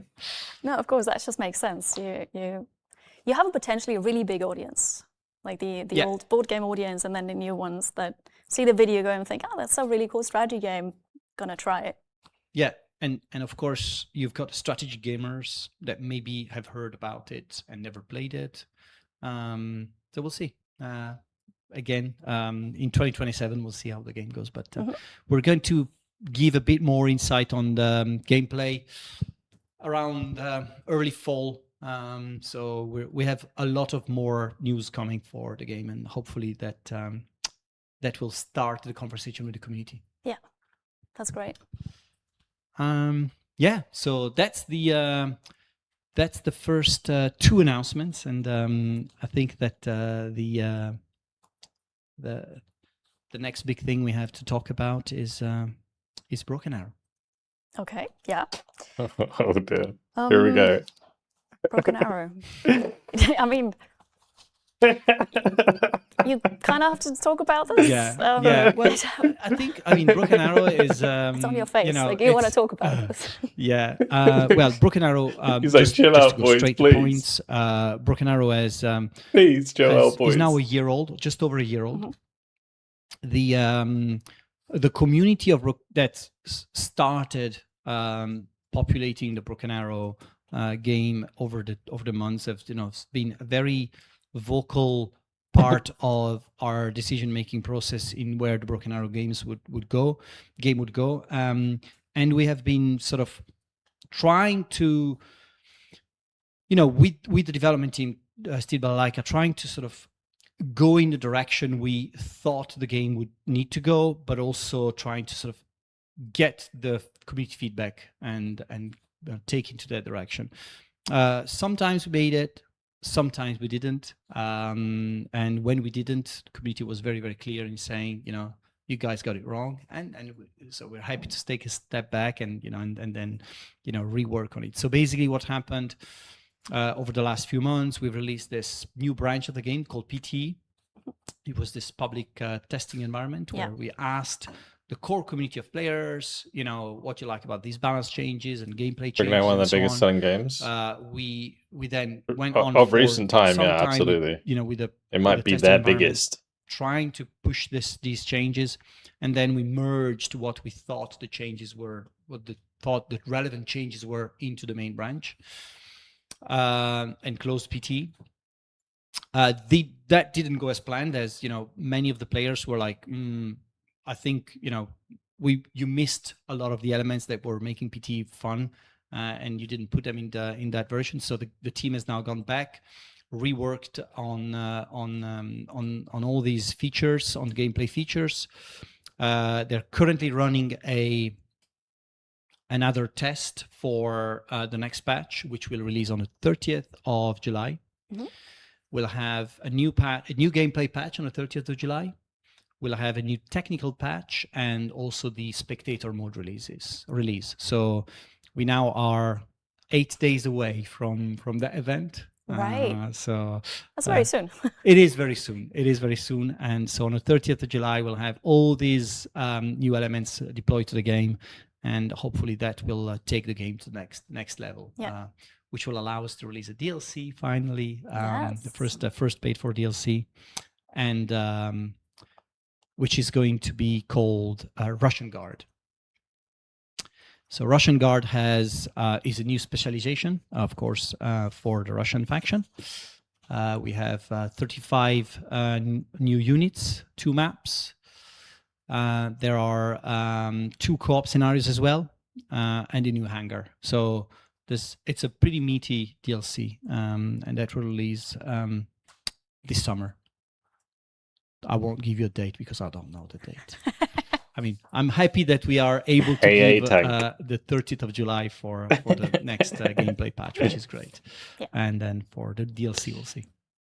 There will be news and announcements as you go along. Alpha. We don't have to announce everything today, right? Yes. Thank you. Good point. Okay.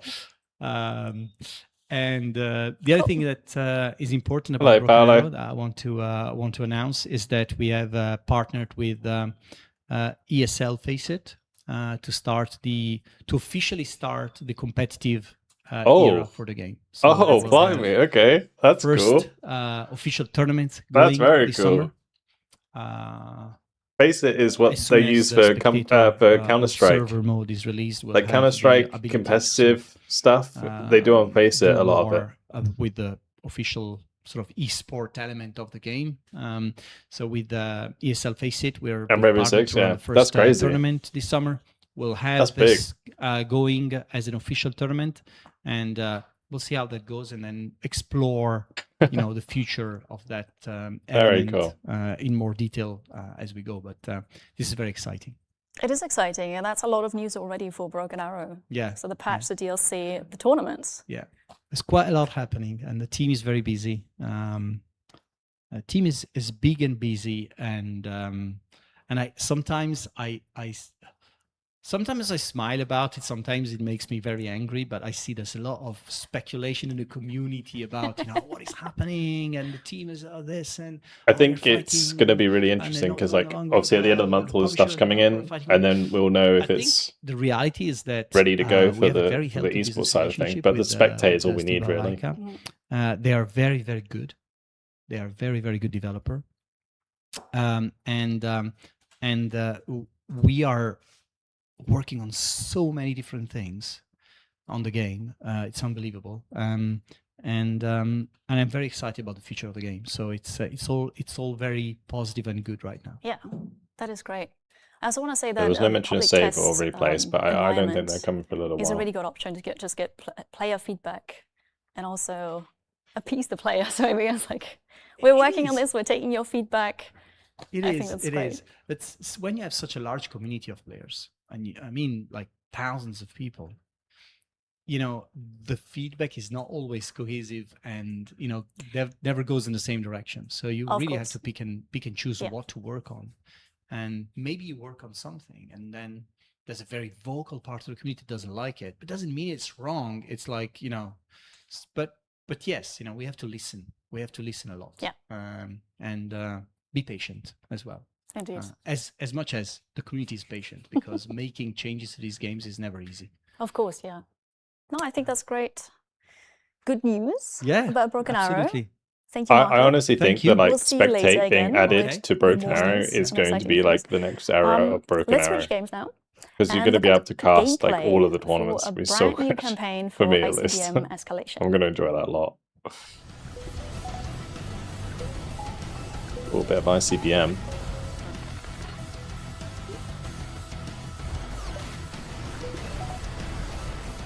This was fun when we did multiplayer of this.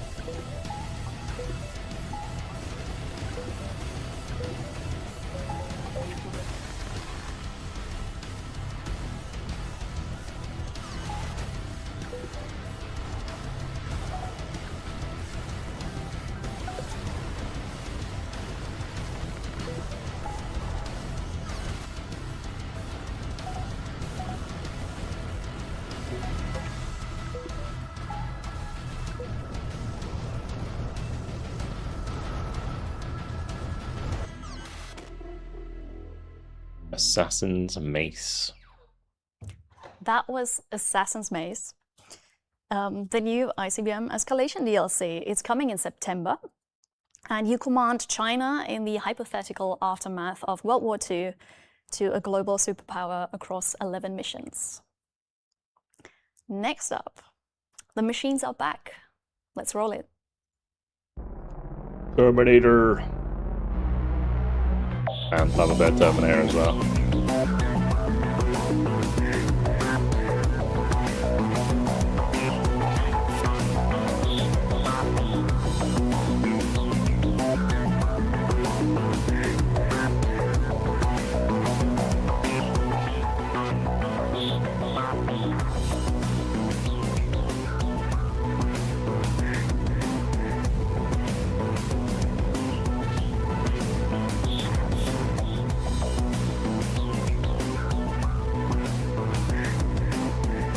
They need to have the sound effects of the guns in the trailer, because the one thing I love about Terminator is that all the guns sound awesome.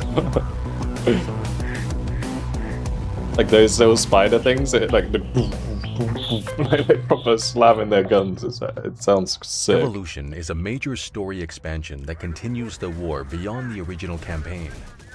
You follow Lieutenant Church as the Resistance pushes into the frozen regions of Canada in search of new allies and critical intelligence. In this mission, you'll protect groups of civilians and supply vehicles as they attempt to evacuate to safety. You'll encounter new Legion units for the first time, such as the Rev 6.5 Rippers, fast, close combat Terminators designed for brutal frontline engagements. These enemies are capable of rapid movement and can board vehicles, tearing open armored units and eliminating their crews. Every encounter demands new tactics, as the evolving Legion forces force you to adapt or risk being overwhelmed. These new threats push combat toward more dynamic and unpredictable engagements, where tactical adaptation and battlefield control become the keys to victory. There's an odd title with the Assassin's Mace one. That was Yeah. Terminator. You probably That'd be guessed cool. it, recognize I'm looking it. forward to that as well. It's also coming in September. An 8-mission DLC. It takes the fight to the frozen wilderness of Canada, and it changes the gameplay. It changes combat completely because it introduces melee combat with the new Ripper Terminators and also augmented soldiers, so you can equip them with augmentation kits. Plus a batch of new units like the Leopard C2 Mexes, for example. Now, I know a lot of people have been asking about Blood Bowl. We will get to that towards the end of the show, so stay tuned. And now we're gonna have a short break. Alrighty.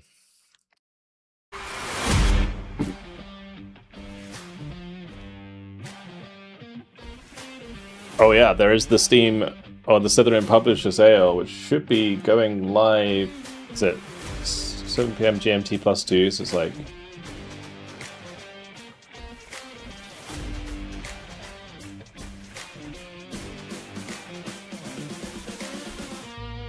like an hour from now, half an hour from now.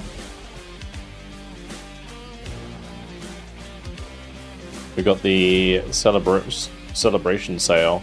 It's gonna be a lot of sales.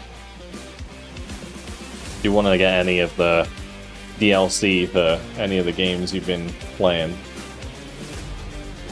Blood Bowl 3 is 50% off. Okay.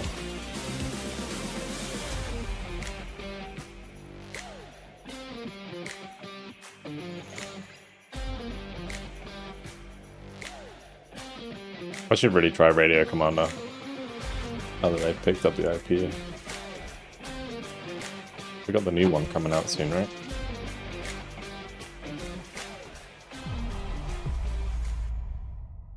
Derail Valley. You were asking about Nightmare Frontier. I've got something new. Joining me now is Mateusz, head of studio at Ice Code Games and the developer of Nightmare Frontier. Mateusz, welcome to the show. Thank you for being here. Hello, everybody. Nightmare Frontier, in case you don't know it, is one of a kind. You have a tactical extraction looter, turn-based combat. Yeah, last night I was today, like really getting on the into it. 22nd of July. It was a shame I had to restart today, Let's set the scene. but it Roll was this good cinematic stuff. trailer. It's good stuff. In a city twisted by some cosmic horror, a shifting maze ruled by dread itself, a group of survivors overcome their fears with shotgun therapy. Lead scavengers into anomalous districts, blast monsters down to manageable pieces, and find out what the hell is going on here.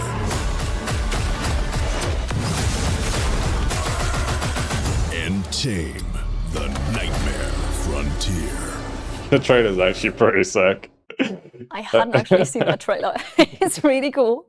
Also, shotgun therapy. Do you want to give us the quick pitch and maybe explain shotgun therapy? Yeah. So, Nightmare Frontier is set in a really late good 19th century American West Coast city, in which some strange power made people's fears manifest in a flesh as monsters.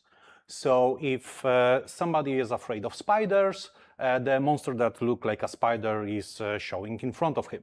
So what you have to do to face your fears is shoot them with your shotgun. And this is what we are calling shotgun therapy. I love it. That's great. I think we should just have a look at some gameplay. Yeah, sure. Yeah, can we please have some gameplay? I came to this city chasing the American dream. And what did I find? American nightmare, more like it.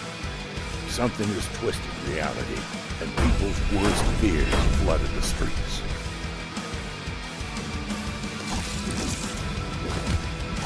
It's now a shifting maze ruled by the Dreadweavers. We're in it for the loot. New gear means new opportunities. Every step deeper, we're risking it all.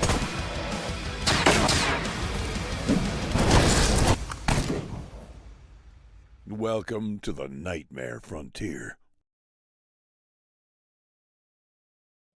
It looks really cool. I played a lot already in early access, also the 1.0 version already. What I find so fascinating is combat. Like you have such a small area, and you have these push mechanics, and you can push enemies into other enemies, and then they take more damage, or you push them into obstacles. And I think that is really good. But there are more mechanics to that, right? Yeah. So I like to say that we have 3 pillars for the tactical combat. The one is the pushing mechanic that you mentioned. The second one is combined with this because there are a lot of hazardous cells. So you can push somebody, for example, to the fire for additional damage, or over the ledge to the ocean, or on a cactus. So you can use your environment. And the third one is the overcoming, the mechanic that allows you to replenish your action if you kill any monster. And this allows you to have another move and another and another. And those 3 things together are working really well, because you can first push some monster on an obstacle and on a better position for another guy that pushes other monster to the position, and the third guy is coming the kills and finishing off them one by one. It's like super satisfying in that game. A lot of enemies in one turn. And you know, the thing that I like here is that the difference between losing and killing everybody in one turn is sometimes just having a good idea how to combine all of those movements. And the moment, the eureka moment that you have, like when you find it, like, aha, I should go here, here, here, and here, is a very satisfying element of the game. Exactly. It feels like a tactical puzzle in a way. Yeah, in a way, yes, definitely. Yeah. No, it's really cool. But it's called Nightmare Frontier. Yeah. So there's also the nightmare mechanic. Yeah. So Nightmare is this main force of the game that creates those monsters that we are fighting. And from the mechanical point of view, you have this nightmare meter on the top of your screen, and this shows the current power of the nightmare. And while you go further in the game, it can rise, or it can rise, for example, if you lose somebody in the combat. And when the nightmare is higher, more advanced enemies will spawn, the ricochet and all of the enemies will get more upgrades, and they will be stronger. So it is important to keep this level low, because if it rises too much, it starts to be very difficult. However, this only is viable for the early game, because later in the game you are actually learning how to use the nightmare for your advantage, and for some builds of your team, it is actually better to have the high nightmare. It is like a tactical you can use it, game, like kind of like that, where you have multiple units. But I you can just kind of use them. That they have like movement points. They have action points. Yeah, it's all that kind of thing. I got too greedy, and I decided not to extract but continue onwards. that was a mistake. And then I lost 1 unit, and I had to fight with only 2. Yeah. I managed the first fight because I figured out the puzzle. I figured out who to push where, and then so that was okay. But then the nightmare level was too high, and the second fight was just, all right, that's it now. Yeah. You know, this is this core aspect of this tactical looter, like this aspect to push the risk-reward mechanics, because we knew that we have the good tactical, and we wanted to frame it in something with a little more of excitement, because tactical is part where you are thinking how to approach the enemies, and by raising the stakes, by going further and further, you are adding this excitement part. Should I go further, or maybe just run away with what you have? Because you know, from the one point of view, if you are too cautious, you won't be getting good loot, but you have to stay alive to enjoy the loot that you collected. Exactly. I think that works really well. I'm a loot goblin, so I got too greedy. You mentioned the loot. Yeah. So as you fight, you pick up loot that could be salvage material, that can be weapons or equipment, and also monster the parts of materials. Also, if you want to check out this game, I do have it pinned key in the chat, aspect of the upgrade system. click the link. For more advanced upgrades of your equipment, you need parts of monsters. So while in the early game you fight with those monsters just to survive and find some items in the city, later in the vacation when the Broken Arrow update actually drops. Do start cancel to the hunt vacation. them, because you want to want I'm going away parts like of the specific mid-August, monster I think. for the upgrades. So I'll have like a week or so with that it. that you want. And I personally really like how this worked, because it's like kind of a metaphor of getting over your fears. Yeah, like you face them. Yeah, you actually face them, and Don't go. at some point you are hunted. Exactly. Just And go how on that works is vacation, that man. the It's not a big scavengers, deal. so your You'll people be that here you when you get control, back. They are afraid of You certain things. can binge Those it are the when you get fears, back. and there are 16 fears. Yeah, 16 fears. And each one has a fear. That could be horses, that could be a cactus. Yeah. There are lots of different ones, and that's how you can hunt them. Yeah, so you pick that scavenger that is afraid of horses, and then those enemies will spawn. Yeah, and actually, In a city. when you are getting more familiar with the game, it's actually very beneficial to combine the fears of your guys, so the enemies will counter Also, each if you other. want to check out the new Like, for Broken Arrow example, DLC, I can pick one guy That's that the is Steam afraid page. of fire, and if he will be in my team, the fires will spawn, and the 2 other guys can fear of the monsters that are flammable. Right. Yeah. Pro strats. Yeah. So Take you, notes. yeah. So you can use the good proper combination of fears to your advantage. Very smart. Yeah. Cool. There's lots more to explore then. Shall we look at the roadmap? Like, now you've launched in you did miss the 1.0. Broken Arrow announcement What's yet. next? Yeah. So in upcoming months, we will On definitely July do some 30th, hot they're fixes going to and some basically quality of release life updates, all the patches like and it the is spectate normal mode. after 1.0. But this is not all that we are thinking about. We are having plans for the DLCs. First DLC is planned for the Halloween, so very, very theme-based, and also the consoles are planned for around this corner, and we also have the planned DLC 2 little later. So right now I can say the winter, but I'm not sure when exactly this one will land. Exciting news. Yep. I have one more question. Yeah. What is your favorite fear? Oh, this is a nice one.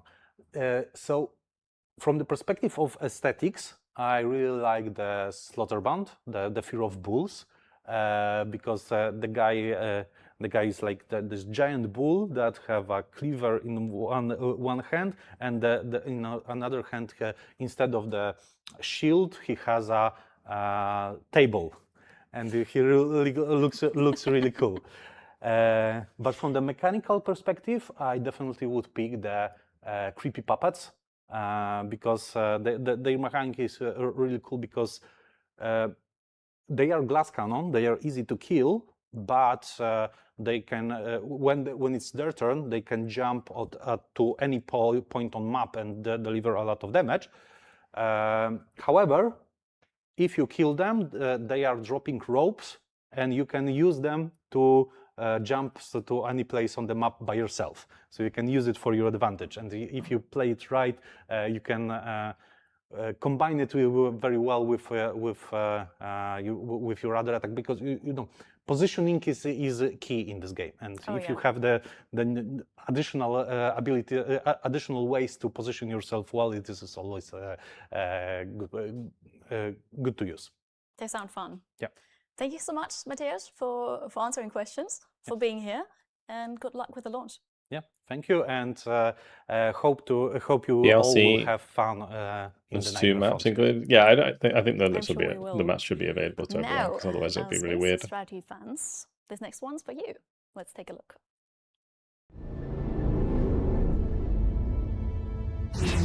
The galaxy has fallen. Empires lie broken. The hive consumes the stars. Oh, this is In the Distant age of Worlds. shadows, only pirates thrive. From the darkness, Spaceball a new in the chat. power rises.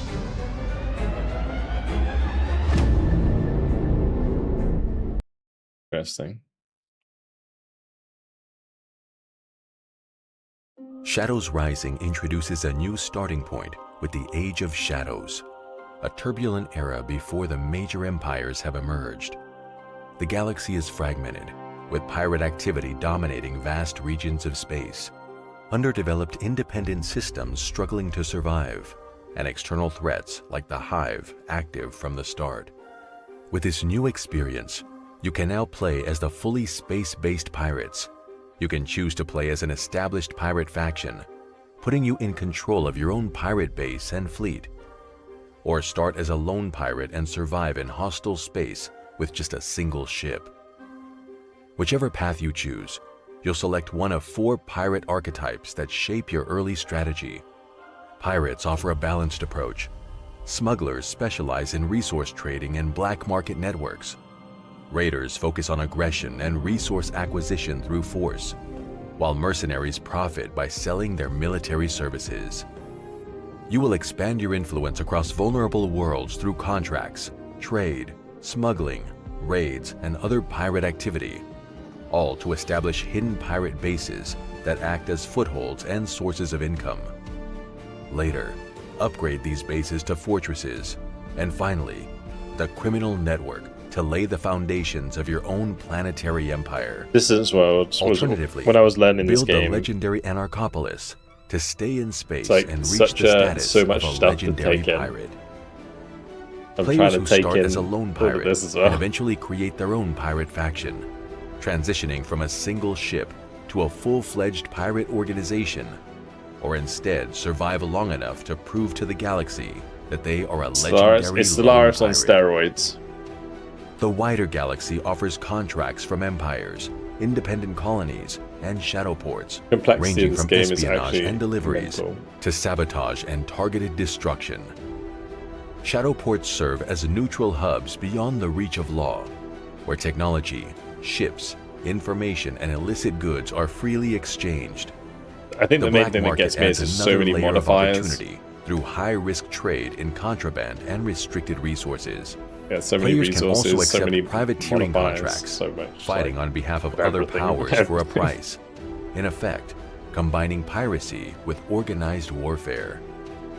At any time, you can take direct control of your ship using an upgraded bridge mode, seamlessly switching between strategic management and ship-level gameplay. Ultimately, what? your goal as a pirate is to either follow in the footsteps of planetary empires to become one yourself, or to instead reach the status of So legendary the part where you can go on the bridge Empire of a ship gameplay now benefits is from new completely there. systems and You've never used tools to be able from to do the that. expanded Pirates, giving players more opportunities to experience the galaxy in their own way. Place contract requests on the market to fulfill key resource shortages, negotiate agreements with pirates to fight wars on your behalf, and trade with expanded junkyard shadow ports for their valuable salvage to bolster your fleets or discover technological breakthroughs. Fight them, ignore them, and work with them. The pirates will provide new paths for any Empire playstyle.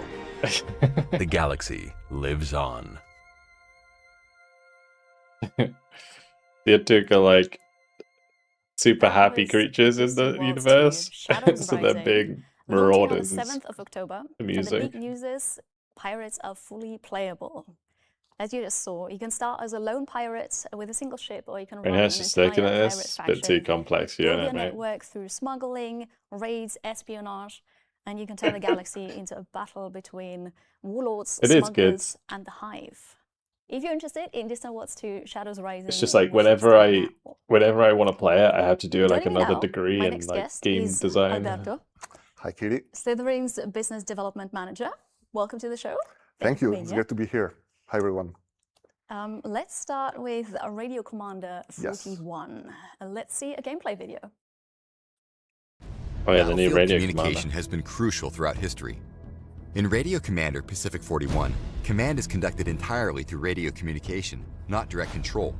Reports from the field could arrive delayed and incomplete, requiring constant interpretation and rapid decision-making. Set in the Pacific theater of World War II, the campaign unfolds across a chain of island operations, each mission introducing new objectives, constraints, and tactical variables.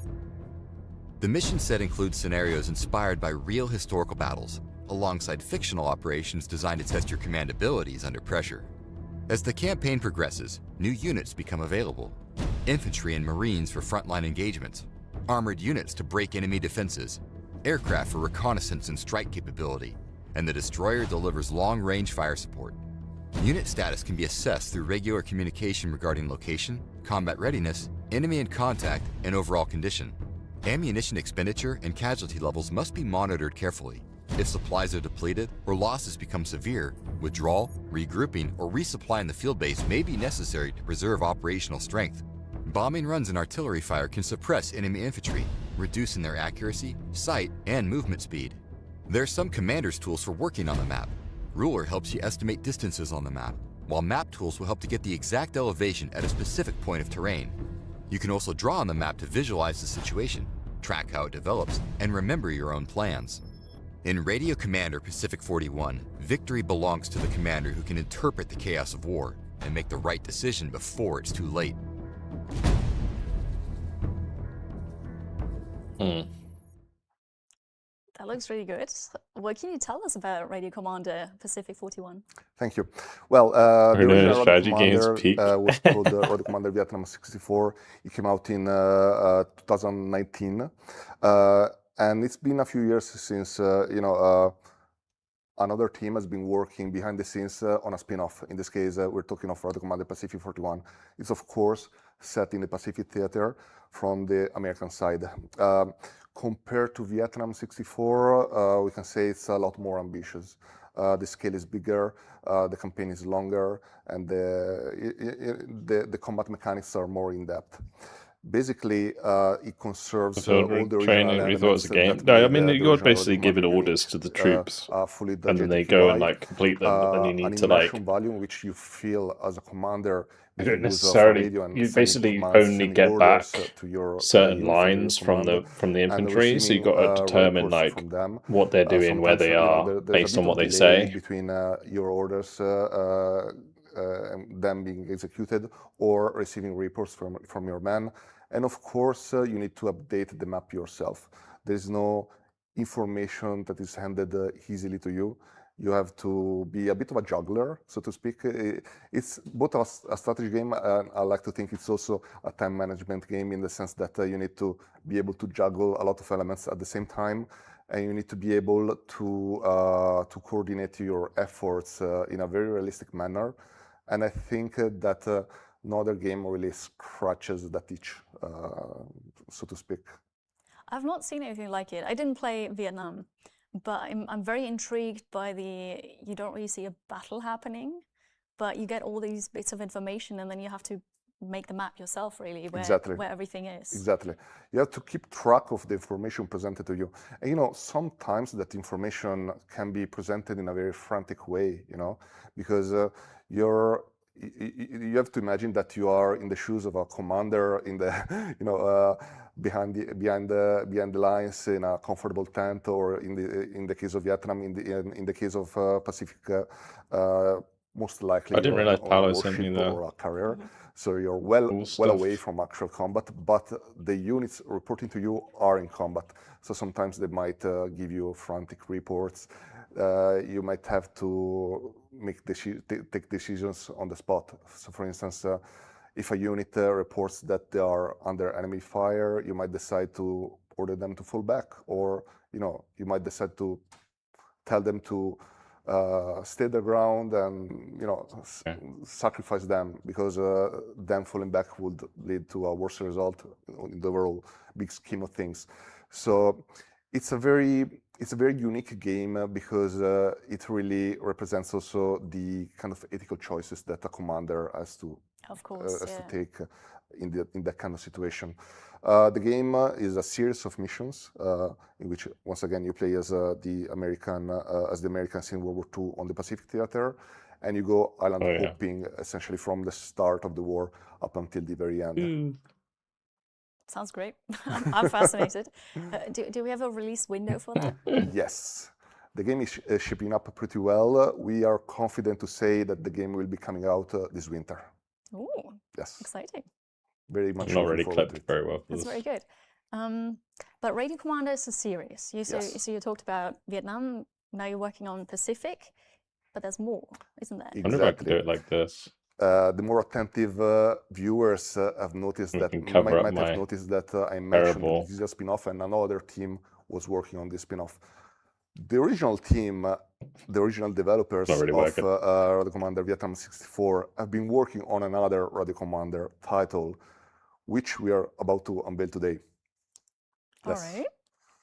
Should I say it or should we? No, say it. Yes. We want to know. It's called Radio Commander Battle of Britain. Battle of Britain 40, sorry. It's a unique take in the Radio Commander series in the sense that it expands a lot. That's cool. I was actually thinking that would be a great idea a little while back. In charge of the when I went to home islands, the Battle of Britain bunkers, Air Force in 1940, in those crucial months during the summer, while the Luftwaffe was it was trying like it's literally this thing. There's a picture of me online somewhere of me create in the place. Of time for a German invasion of the United Kingdom, and your task is to prevent them. Your task is to see if I can find it. Basically use whatever information you're given by radars, by observation corps, by patrol squads, and react to them in real time. It's for the first time in the series, it goes well beyond the original mechanics of the Radio Commander game.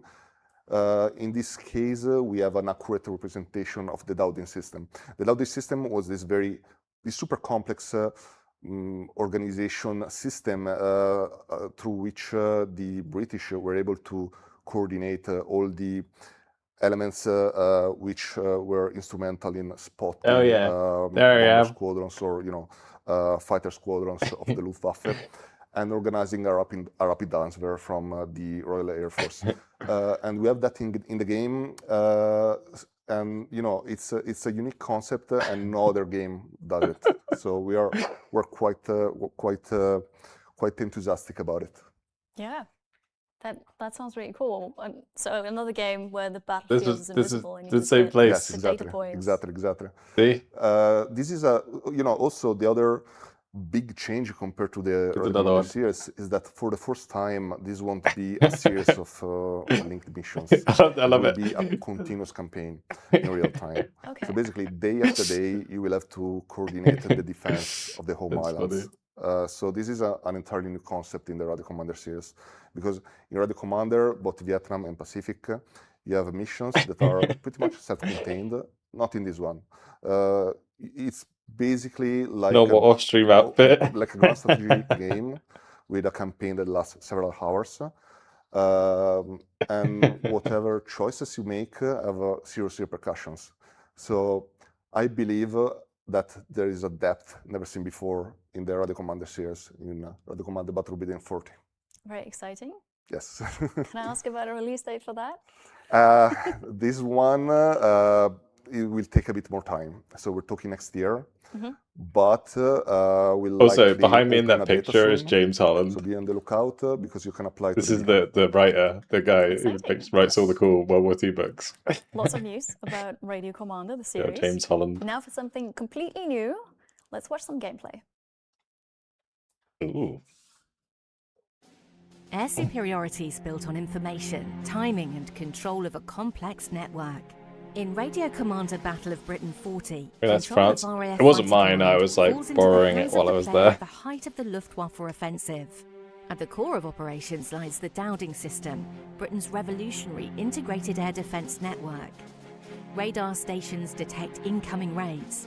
Ground observers confirm visual contact. Inside the filter room, fragmented reports are processed into a coherent picture of the battlefield. But that picture is never complete. The map reflects perceived enemy positions, not their true location. Spitfire and Hurricane squadrons can be directed in real time. Interceptors are scrambled, responses to raids coordinated, and engagements timed with precision. Operations extend beyond aircraft management alone. Squadrons can remain airborne only as long as fuel reserves allow. Repairing windows must be considered before damaged planes return to combat. Pilot fatigue and morale also play a critical role, as an exhausted squadron can become just as vulnerable as one heavily outnumbered. The Dowding system itself can also be expanded and refined. Plotters and tellers. No way he was next to the famous streamer. Upgraded, James Holland was next to me. and the network enlarged to meet the growing threat. There's a bunch of developed streamers in determines those the quality pictures. of available intelligence, and that intelligence determines the available options.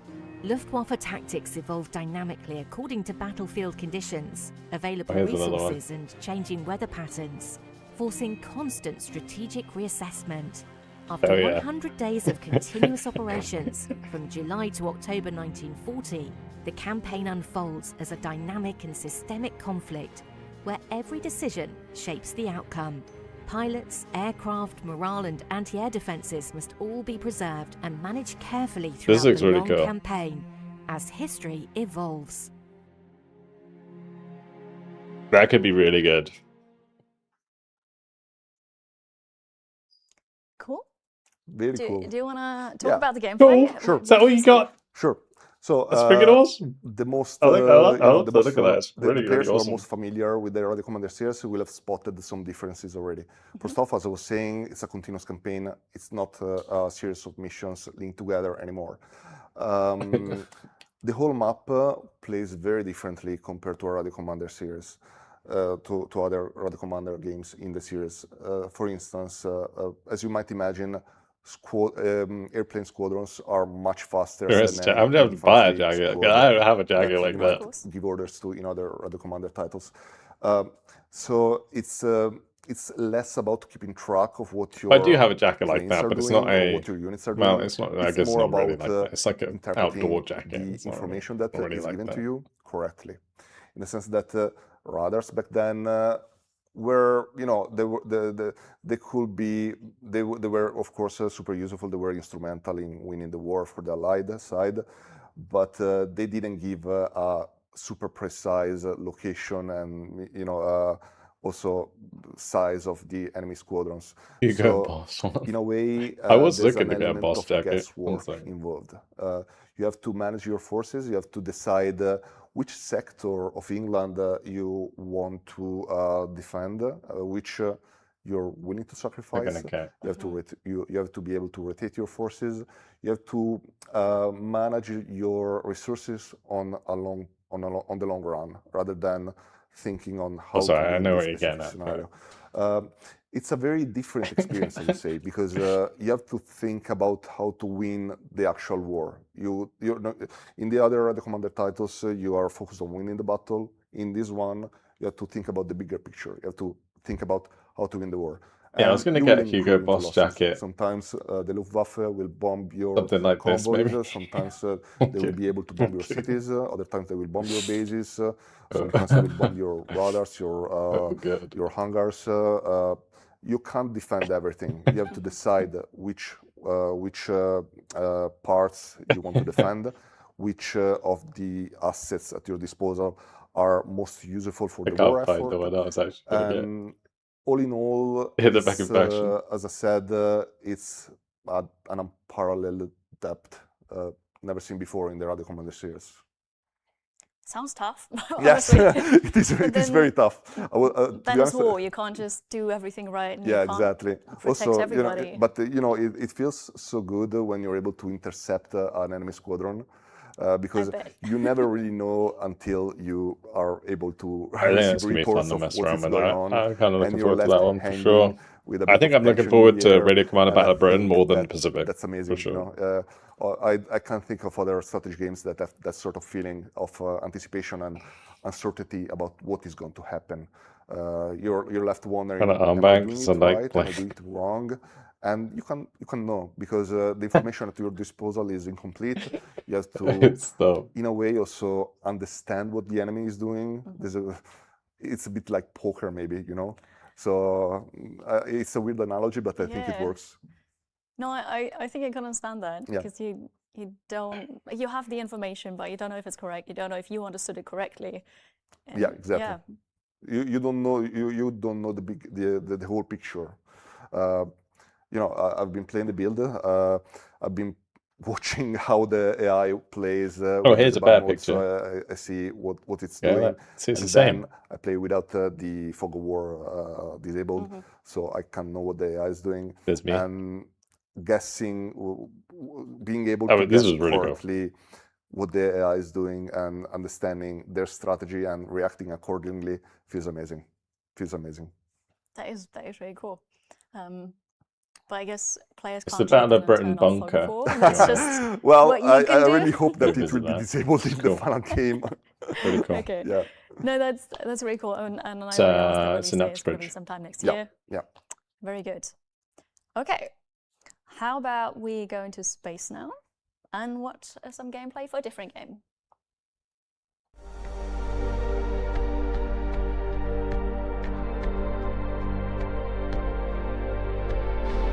What is this?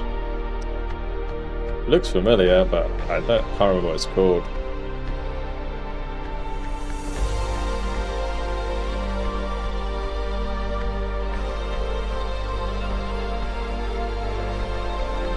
Kerbal Space Blood Bowl. Space Station Designer. Okay. In Space Station Designer, humanity's future in space begins with a single vision.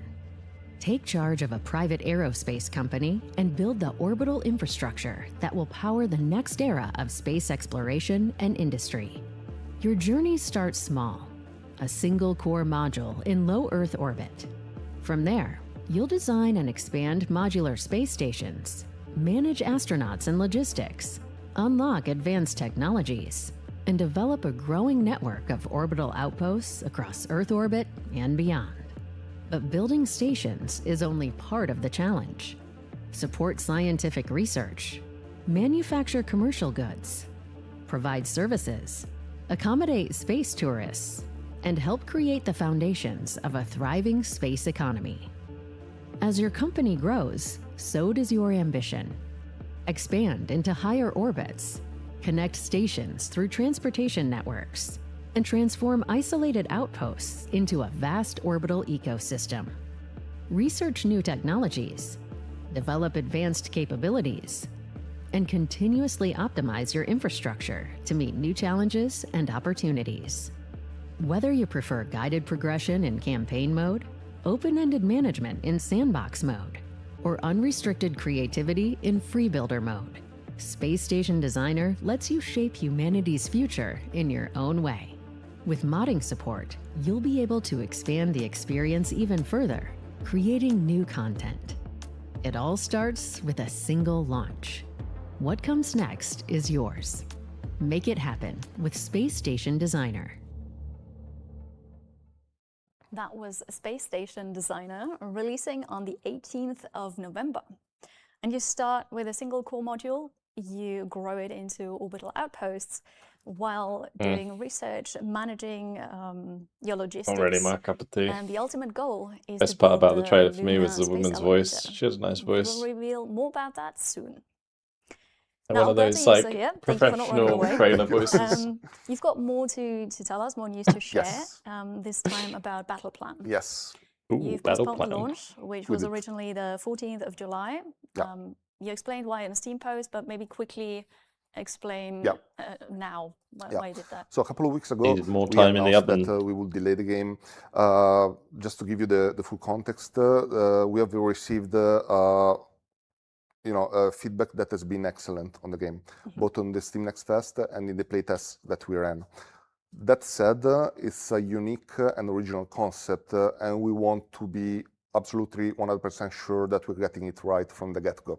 Since it's so innovative, there are so many things that can go wrong, especially in the UI, or can be suboptimal, and we want them to be optimal. For that reason, we took the decision to postpone the launch to get those things right. More specifically, we're working on making the orders more precise and more reactive. I don't know. And to be and also to make the army management Sounded tool, like the to make it easier for the player to merge their units. Those are the main areas. Plus, of Subnautica, course, the lady. usual bug fixing and polishing. Okay. I think it's great And that that, you like, postpone he it like and not tells you what's push going out on. something that's not good or half finished. Yeah. So I think that's great. Yeah, I mean, we've seen a lot of an overwhelming reception and anticipation about the game, so we want to make it to do it right. Yeah. Good. For everybody who doesn't know what we're talking about, what is Battle Plan? Just a short sentence. I'll try to be brief. Battle Plan is a unique take on the operational strategy genre, in the sense that it's a real-time strategy game. It takes the front lines. I was struggling with this game big time. Although it's not Hearts of Iron at all. It's all about warfare. You don't handle the economy or the politics, and it's mission-based, and the scale is also very different. Basically, our idea is that the player is put in the shoes I think of it's cool, commander but in charge of his army. it definitely needed and a they little need bit to of take both high-level decisions about the kind of operations and battle plans they want to carry out, as well as to, if they wanted to take care of the more minute details of running their operations. Compared to other games of this type, the map is the protagonist here, because you have this continuous map which is not divided into provinces, and there are topographic elements on the map that you need to take into account when planning your battles. So it's a unique concept, and as you can see, there's also some sort of diegetic elements in the UI. Yeah. For instance, you use the pencil in order to draw orders on the map. There's been so much positive feedback about it. So people love the fantasy that we are trying to convey. And we know that we have something really cool in our hands. That's why we want to, make sure that we do it right. That is good to hear. What are the long-term plans for this? Yeah. So first off, right now we are thinking of releasing the game sometime in Q3 this year. So yeah, we postponed it, but it's not that far. But we're also thinking about the long term for Battle Plan, in the sense that the base game will ship with an allied campaign set in the Western theater, but we know that this concept could be applied to many different theaters, and there are so many mechanics that we would like to expand upon. Therefore, we already started thinking about what's next for Battle Plan after launch. Yeah. The first DLC will be featuring a German campaign, more specifically in 1940, so the invasion of Benelux and France, the second big blitzkrieg in World War II. And for each campaign, for each new theater that we bring to Battle Plan, we're going to expand on some of the existing mechanics. So for the first DSC and the Blitzkrieg in France and Netherlands and Belgium, we've decided to focus on air power. So make the way airplane squadrons work a lot deeper, a lot more interesting, especially when it comes to differentiating different type of planes. One thing I found, like when I was playing Battle Plan, changing was the just behavior of bombing and recon planes. Those are the main the AI things that never we're protects working your on. flanks. But we also, we have a lot of ideas for future mechanics and future Like theaters. if you're doing like an advance, we know that this it always leaves concept can be gaps. expanded a lot, but we are still not quite ready to tell more about it. Of course. No, that's great. Thank you for telling us what you could. And thank you for being here. Yeah, it's true. I mean, they could do it in like medieval times and all that sort of stuff. Now, but really don't cool. run away. Stay tuned for more game news. I think it works well with World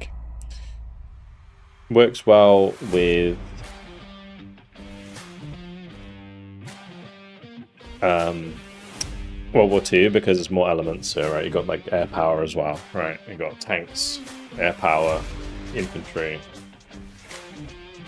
Let's go. I'm gonna be right back. Just 1 second.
At the heart of bolt action lies the mechanic that made the tabletop game stand out from traditional turn-based systems, the order dice. Adapted for the digital battlefield, order dice replace the traditional I go, you go turn structure with dynamic activations that unfold throughout the match, creating a battlefield that feels unpredictable, reactive, and constantly evolving. One unit at a time. One decision at a time. Every order die changes the battle. Infantry squads, weapon teams, vehicles, and officers all compete for your attention.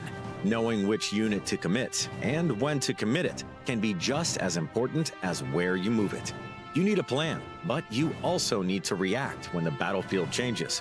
Whether you know the 6 orders from the tabletop game or you're discovering bolt action for the first time, one thing quickly becomes clear. Victory is not just about eliminating every enemy unit. For example, the fire order allows a unit to focus entirely on delivering accurate firepower. It is ideal for holding a key position, suppressing a threat, or finishing off a vulnerable target.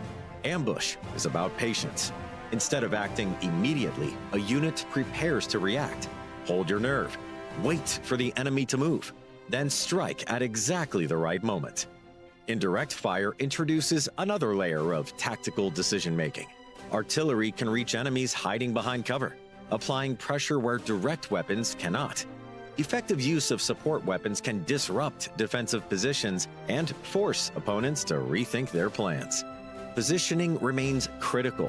Direct attacks can win ground, but a well-executed flank can expose vulnerable targets, bypass strong defenses, and create the opportunity your opponent did not see coming. For long-term bolt-action commanders, this brings the tactical tension of the tabletop game to the digital battlefield.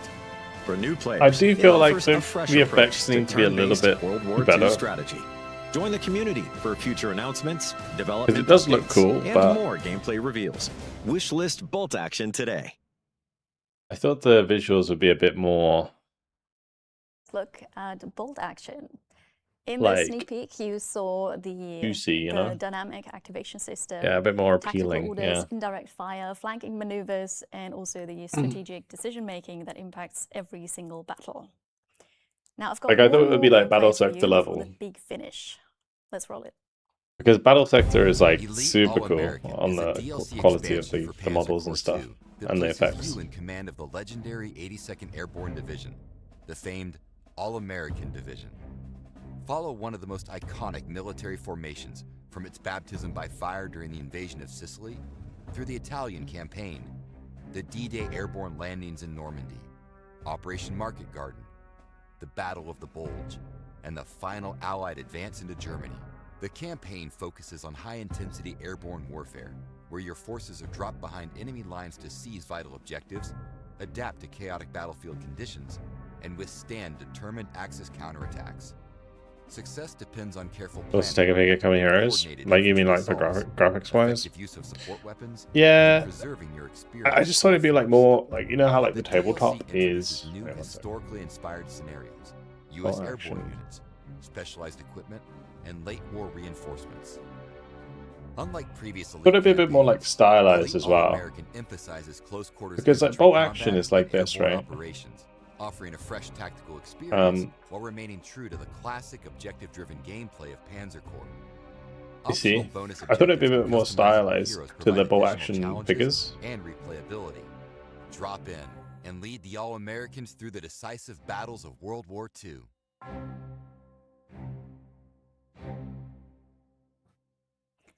That was the new Panzer Corps 2 Elite DLC, All-American, out now. You command the legendary 82nd Airborne through a 9-mission campaign from Sicily to Germany.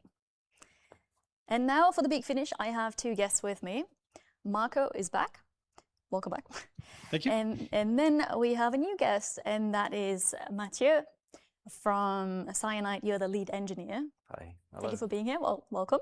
Thanks. So we're going to recap for everybody. You've been Face it, Per Kiilstofte is kind of hype. Since the 1st of July, Blood Bowl is now acquired by Slitherine. Yeah, that is sick. And you're working. I didn't really see that coming, to be honest. I didn't think they would partner with Face It. Absolutely, yeah. We are. We're trying hard, yeah. Despite flight delays. That was a cheap shot. Yes. Yeah. Apart from the flight delays. This is interesting because the first time we had to go and visit Cyanide, our flight was cancelled. Now Mathieu is coming and 2 flights were cancelled, so he had to take a 3rd flight. Yeah. So it's like... but I made it. You made it. You are here. Did it. We're all very glad about that.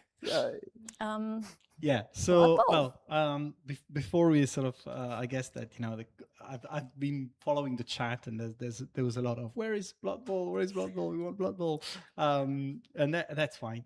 So where we are, I mean, first of all, we just started, you know, looking into it and so on. So things will take time, but for now, we have some key things that we want to reassure the community with. And that's what was promised already, and the plan that was to release a new Blood Bowl stays. That's the key part that we want to reassure everyone with. Where do you want to start? We want to start from where we are now and how we lead to Warhammer Blood Bowl. Yeah, let's do that. So basically, first, there will be a new season. Yeah. There are 2 key beats between now and the release of Warhammer Blood Bowl. So the new season, season 12, is coming soon. It's coming next month. Yeah. Marco? Yeah, give us a bit of details. Marco is really nice. Yeah, it's going to be like a new season with a new battle pass containing mostly exclusive items. He's a and nice then chap. We're also gonna make available. I met him at the Scramble press event. Items which were behind the Nuffle Deals special rotation beforehand. So we're gonna release a lot of cosmetics in the battle pass and in the store. And that means that you have there's going to be like hundreds of these, right, available. From the Nuffle Deals, in the store. It's gonna be a good time to go back and have a look because it's going to be massive. That's great. And the second big thing we have between now and the release of Warhammer Blood Bowl is the release of the demo. Yeah. Right. So just after the summer, we don't know a date yet because we have to go through, all the testing processes and so on. What will the demo contain? The demo will be a sneak peek of a new streamlined mode of Blood Bowl that we call Rumble. Okay. It's going to be a shorter, snappier, zanier game with a shorter period, 2 times 6 turns, 7 versus 7 on a smaller pitch. So, yeah, we're going to embrace the madness. In the demo, you're going to have a ladder where you could play with predefined teams for the 5 factions that are going to be available. New rules, of course. Like this is going to be the first sneak peek at the mode and also at the new rules. En passant, That is up. as we say. Nice. So yeah, you are going to have the competition for the, competitive persons. Yeah. And then you're going to have all the friendly games options. Yeah, battle text is like 70% off. AI, hot seats with your lad. Nice. Couch playing, right? And you're going to have online games too. So this is going to be like a nugget showing the new rules. Right. In a very streamlined and approachable way. That's really cool. And then, this leads us into Warhammer Blood Bowl, which is going to release There's a publisher sale if you want to check it out before the end of the year. Awesome. That's the only precise. That's how much precise we can be right now. That's a commitment already, right? It is a commitment, yes. And I mean, it's July now, at endish of July, so it's not going to take that much longer. Yeah. We'll get it. Coming soon. Indeed. Soon TM. So Warhammer Blood Bowl, can I call that a reboot? Yeah. Is that, how does it tie in with Blood Bowl 3? That would be fair. Because I'm going to go through the key points of Warhammer Blood Bowl. This is going to be the new rules for the 26 factions that would have been released at the time. So that's a big bit. And then there's going to be things that are new because they were missing, and things that are new because they've been so deeply redone that it's completely different. Talking of onboarding, massive work on that. Like if you never played Blood Bowl, what's happened so far? Now that a great time to start. There was went into it. For the new games, they did a little talk about Battle Plan, they did talk about the Radio Commander stuff, they did the Broken Arrow DLC. It's a game of 2 parts with managing they said they were going to patch it like the 30th. The core elements of July. those 2 UI systems have been deeply revamped. There's Nightmare Frontier 1.0. With 2 years of experience now. That's where it comes from. It's not bolt action gameplay and lunacies. Like we have the data about what we missed, what was wrong, what was missing, and we put a lot of effort into making that much better. Yeah. And then, of course, now the demo is a sneak peek, but there's going to be Rumble as a thing in the game, and that's also going to be a massive feature as an onboarding feature, but also as a new thing, right? It has a different rhythm than classical Blood Bowl 11s, and yeah, we're fairly confident it's going to bring a new audience because it worked with some of our friends. Just saying. Well, one thing I want to sort of cover, on Warhammer Blood Bowl specifically is how important single player is going to be as well, because we come with a community of very active and vocal community of multiplayer players. But there's a big element in there about new people coming in just for the single player experience. That's right, and it's been one of the biggest miss of the launch of Blood Bowl, not having anything proper for solo gaming. We tried to catch up with the Eternal League a bit later, but with Warhammer Blood Bowl, solo, God, there's so much things. Like the AI is currently receiving a tremendous amount of work, and it's gonna be fun. It's a bold statement to make, but I make it. There's going to be more options to make the competitions you want. Like reading the Because we chat, found trying to out get a about, vibe so of like looking what's at the going 2 on years with of Blood data we Bowl. have, I that didn't realize a the Blood lot Bowl of community competitions was like are so only AIs big, to be and one honest. guy playing. And Like we're they have giving their own issues. It sounds like many options they for those basically players sound to like make the the competition they Broken want Arrow to play. players, but for Blood They will be Bowl. able to build the team the AI will play. They're going to be able, which, by the way, will evolve in a much sounder manner. Well, Because Slytherin we keeps have 2 putting years of themselves in data the about crosshairs of how all does these line man all these evolve. like angry We're going to communities. leverage that to make the AI progression more realistic and then provide a better experience when you play like a deep round-robin game, deep round-robin competitions with plenty of AIs. So that's going to be an improvement too. And many of the zany tweaks we introduced with the Eternal League and some of the latest Seen more community events. chat about Blood Bowl than with Broken the Arrow this Ascension stream, and mode, that's with saying the something. no turnover gameplay tweak, with the frogs extravaganzas, they're all going to be available. If you want to play a competition where you play against frogs, it's going to be doable. And that one, like, is maybe not the one that's going to be the most popular, but you know, any tweaks that were in Blood Bowl 3 only available in Eternal League or community events is going to make it to any competition you want to set up or friendly game. And because the setup is just becoming more and more deep, because we're providing more options, we just added some quality of life features like you build your perfect competition, and when it's over, then you have a button to restart it. And then it just creates a new competition with all the same setup, all the same teams, and you can play it again. And from the glaring things we missed, the save feature is going to happen. It should always have been here, but yeah, it's happening in Warhammer Purple. Like the sneak peek of you're playing your game, real life happens, you have a button, you play, save and quit, you go deal with your life, and when you come back, seamlessly, you're back in the game, and you can end it. That's it's Only a already few a points. lot. It's already a lot. Only a few points, guys. Yeah. I could go on. It's already a lot. I want to just sort of share a bit about the model, the business model and everything, because that's also a big important part where we have to sort of confront with very vocal aspects of how things should be done. I think the game will contain 14 factions, right? Yep. The Warhammer Blood Bowl will have 14 factions, including the Toon Kings and Bretonnians. Hello, Jack. Exactly. Oh yeah. By the way, anyone who's here right now, I will be streaming Warhammer Broken Arrow in like an hour and a half. I'm gonna jump off after this and go get something to eat and stuff, and then I'll be back on later. Commercials or business model.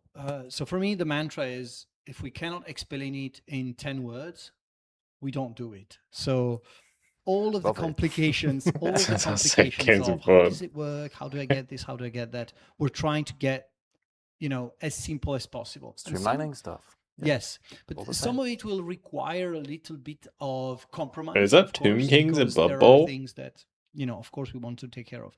So first of all, I've never played like the recent Blood Bowls. All the players it's like every faction of Warhammer who own Blood Bowl 3 and own content within Blood Bowl 3 will receive everything they already own for free. Yeah, and that's one important element. All factions, all cosmetics. If you own it, you've got it. Exactly. The second thing is that Blood Pass will be free. So we're not going to charge anymore for the Blood Pass. We still have seasons. We still have this element of, periodic. If you play a lot, you get a lot and all that kind of stuff, but it's not going to be behind a paywall or anything, which I hope people will like. Hey, we'll see. I mean, the other element is that all DLCs, all factions will become DLCs. So we will not make factions available within the game as in-app purchases. They will sit in the stores with their own product pages, and we'll make all the bundles, all the nice promotions to make sure that we don't, overcharge and everything else, because that's the key thing. We know how many warp stones every faction is worth, but that's an element. So very important. We're going to publish this on all the product pages as well and so on. But DLC looks if interesting. you own warp stones, if you have a lot of warp stones sitting somewhere, the biggest thing I'm worried about in the DLC is this thing. This looks broken, dude. Because after that, you'll only be able to use the warp stones. That's basically an AA as well. And that's very important. We'll keep screaming about it because we don't want a situation where basically people are gonna, players are gonna say, right, I didn't see it or whatever. So we're gonna make it very clear that you have up until the release of Warhammer Blood Bowl. Just put Panzer on a T-72. What else? Yeah, by the way, there's some cracking packs of factions available at the moment. Yeah. Just saying. No, absolutely. If you already own it, go and spend them all. That's absolutely worth saying.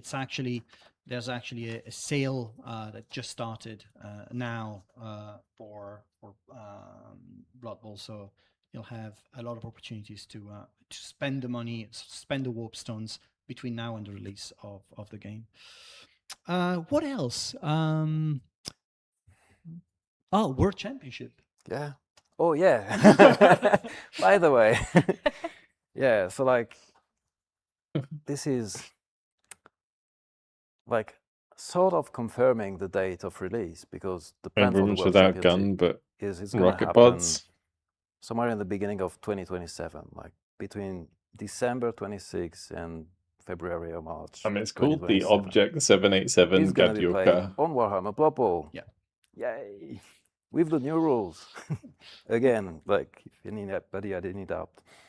But yeah, so it's happening. Yes, and same structure. I would say that we keep the team, right? Because the team running the it's a rare has been 1990s Russian experimental fire support vehicle. As if. So it's more like a Terminator. Stays as it is. It's a transition. It is a transition. Yeah. It's more like a Terminator. To me, what I see is that Warhammer Blood Bowl is the Blood Bowl for the ages. So we really want to build the Blood Bowl that will be, the Blood Bowl that stays forever. And I think that this is a vision that we share with you. I mean, we've discussed it with a lot of times, and we. Well, if it has the same characteristics as a Terminator, it's fine. Goes on forever. Yeah, if it's like a AA, it would be kind of weird to make the game have good Empire rockets as it should be. But some bits were good, like the last world events were cracking events, and we're going to keep them running, right? So I've been talking a lot about improvements and adding stuff, but there's also good things to keep. Like the community has been fantastic. Yeah, I say that, deal with it. And then what the team organizing the World Championship has been doing was fantastic, and we're going to keep it running. Yeah, and so only keep the best parts and make the other one better. And I have to say that Blood Bowl community so far, from what we've seen, in the last few weeks and months, monitoring and understanding and so on. It's big as a Will Panzer. I have to say that, it's on the screenshots as well. I can receive very good vibes about, receiving feedback in a positive way. So I'm very happy about. There's also a truck excited as well. Tour as well. Background. Yeah. What is the, in looking at the future of Warhammer Blood Bowl, what are the things that you look forward the most? Oh God, so many things. Genuinely, so many things, because with it's a unique chance we're given to get a fresh start and to do things how they should be. And now we can say that with 2 years of things we learned. So being on par, catching up with the tabletop is something I personally really am eager to be there. And we're preparing for it. We're going to keep having seasons, but at the moment there's a bunch of things that overlap in the term season. There's the competitive season, that overlaps with the battle pass, which overlaps with the faction. Eventually, we're going to be on par with the tabletop releases, so we won't have any factions, but the competitive scene will keep living. We're going to have qualifiers for the world and such. So how much wiggle room we're going to get once those things get untangled is something I'm thinking about. Yeah. That keeps me awake at night. And then what's going to Rumble become? I'm super curious about that. I could go on and on. Like, yeah, no, it's so much. Yeah, I absolutely agree. I think that my big thing is going to be how we attract new players and how the onboarding of new players also is happening. So cringe. No, I think it's important to, especially like, you know, for the Blood Bowl community, this is pretty big, you know. Players, and maybe some of I would like to try Blood Bowl again and become active multiplayer for sure players as well. So looking forward to that. But it's just it's really interesting the parallels. To working with you guys. All the same. And so it's all very exciting. Is it? That was the news about Blood Bowl, yeah. right? It is very exciting. Thank you, Mathieu and Marco, for being here and talking about this. Cheers. And that's all I've got for you. This is it now for today's Slitherine Next. Thank you all for joining us. A huge thank you to the guests as well.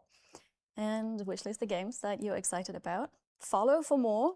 And we'll see you at the next one, which is going to be on December 3rd. Take care and good night.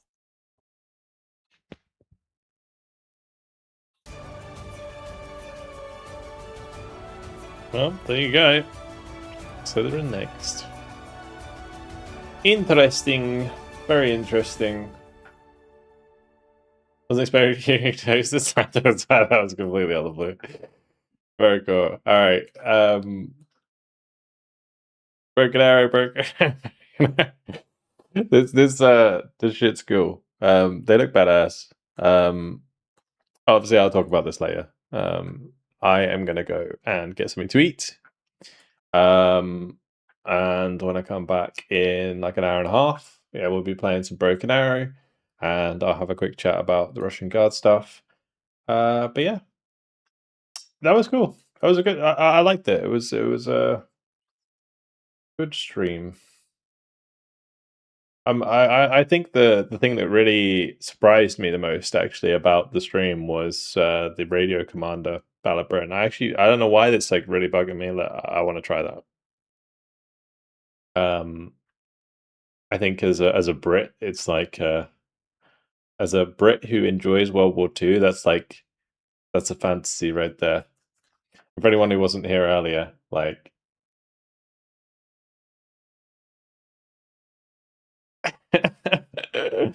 See, I'm loving it. I'm in the Battle of Britain fucking war rooms, bro. Yo.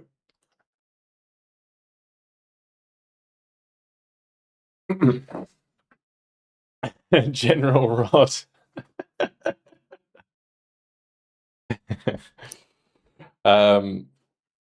Yeah. Anyway, very cool. Thank you, of course, to Slitherine for sponsoring the stream today, particularly the Nightmare Frontier bit. Yeah, I do appreciate it. If you want to check out Nightmare Frontier, the link was in the chat just a second ago, and I have just pinned the sale. They have like a big sale going on, so it's worth checking out if you enjoy the Slitherine games. Thank you very much for the support. Thank you, Sedge, for the 100 biddies. Sevendor, thanks for the follow. If you're on the stream, don't follow.